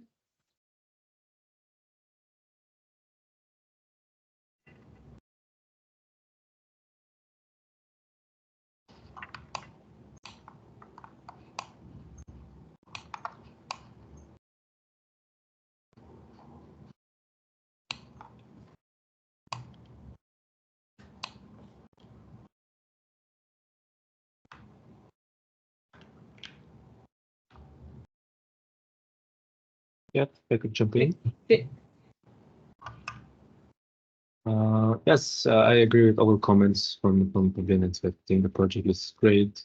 I think it fits your color palette. One comment I would maybe give it to when to improve the project is probably the amalgamations, how you scatter them around the islands. I think you could get them to be a little bit more with a little bit more diverse colors and diverse scales. I'm likely to understand. I mean, I understand the logic behind like the networks, but I don't see it fitting all of the islands themselves. And although I really like the way that you create those networks with the amalgamation and the citizens, I think these clusters with the symbols inside very successful. And yeah. Thank you. Thank you. Thank you, girls. Really beautiful. It came out in the end as like as you visualize your mid-journey image. I think this is one of the closest project that really came out as you visualize in the mid-journey, the color palette and overall arrangement and everything, the networks and the evolutions and the complexity is very beautiful. And I really appreciate like how much efforts you put in your amalgamations to follow the network, and for even the public spaces you were iterating so far to get those this idea to merge in the overall map. And it really shows in the complexity of the overall map that you have right now, and just ties to the overall concept from chapter 1 to the final. It just looks like a complete project, and it has its own unique elegance that it follows throughout, from the tentacles to the final map. If I see overall your project board looks really yours, like it's so unique. So well done on that, and congratulations. Thank you very much, Eva. Thank you.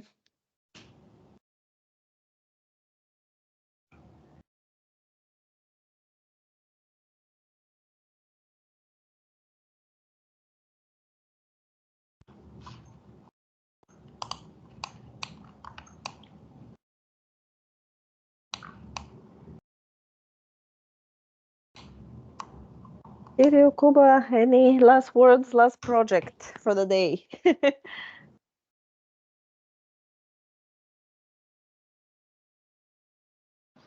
I hesitate because I don't want to say something stupid, but in general, yeah, great job there. I know you guys have been struggling a little in the very beginning, but yeah, I like your result. I would like to also commend you on the amount of coding that you've been doing. I remember you've been trying pretty hard with this, so really liked your animation. But as before, I don't think during your storytelling, you should be focusing on the kind of programming languages you are using or anything. Just tell the story. I mean, yeah, yeah, I'd say that it doesn't matter whether you've been, you know, whether all of that was created just by hand drawings or not. You know what I'm talking about. Yeah. Other than that, I am very pleasantly surprised. In terms of, you know, I thought you had a lot less. I mean, for the timing that you had and for the struggles that Diana had with the software, you did great. So, thank you. Yeah, respect here.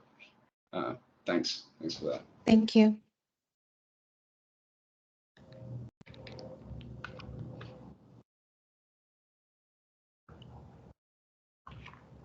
Well, thank you, everyone. It was really a pleasure, like being here today, like seeing all this incredible work come to life. This is a huge milestone. All chapters are completed. So really congratulations to all of you. I think that like you've learned so much through, you know, like all these chapters with all these incredible tutors. Thank you everyone for joining us and for this special chapter 5, like Kuba, Kirill, Madeline, we appreciate like all your, you know, hard work and like what you bring to the table, guys. I know that there was this duality, like on really learning like how to code. For many people, that was like something like very, very new, and time is never enough in this program to go through all the chapters and all the things that we could learn. But the idea is, again, to have the opportunity to grow your skills, understand the differences between programs, understand like where, you know, like your affinities, like where you would like to apply some of those skills in the future, right? Like, and they can be applied in so many different fields. I think Jamila today mentioned exactly like how she's seeing the maps and the opportunity, like applying some of this knowledge like into garments, right? So it's exactly this, like you never know where this creativity is going to come through, and where you're going to be using it like practically in the, you know, your next endeavors.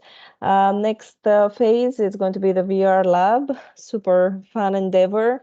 It is a challenging one. Tung is like, I don't know if I'm ready for this. But yeah, no, it's because like of the feedback we got also from last year students, we have 2 weeks of that. So you have a lot of support there. Some of the coding knowledge that you used in chapter 5 is going to come handy.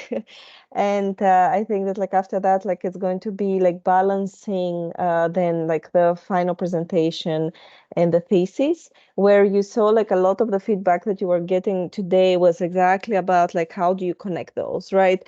And I understand that today it was more about like chapter 5, that was the presentation that it was all about, but there like we're going to like see how to balance the whole presentation, how to tie each step of the way so it's understandable how your system grows, your logic grows, right? And you could go each way because it's a circle, right? Like you're starting from are you really starting from the human body, or are you really starting from the environment, and how you're really like building this storyline. But yeah, like great achievement, guys, like great effort, and really like a pleasure to be with you and continuing this journey. Thank you so much. Thank you, everyone. Amazing presentations. Yeah, great job. It's been a pleasure. And yeah, and we'll see again shortly, I guess, right? The final. Because there was like pre-final, and now there will be a final. Yeah, so see you there. Yeah, can't wait to see your all your projects. Yeah, and it was a pleasure to work with you.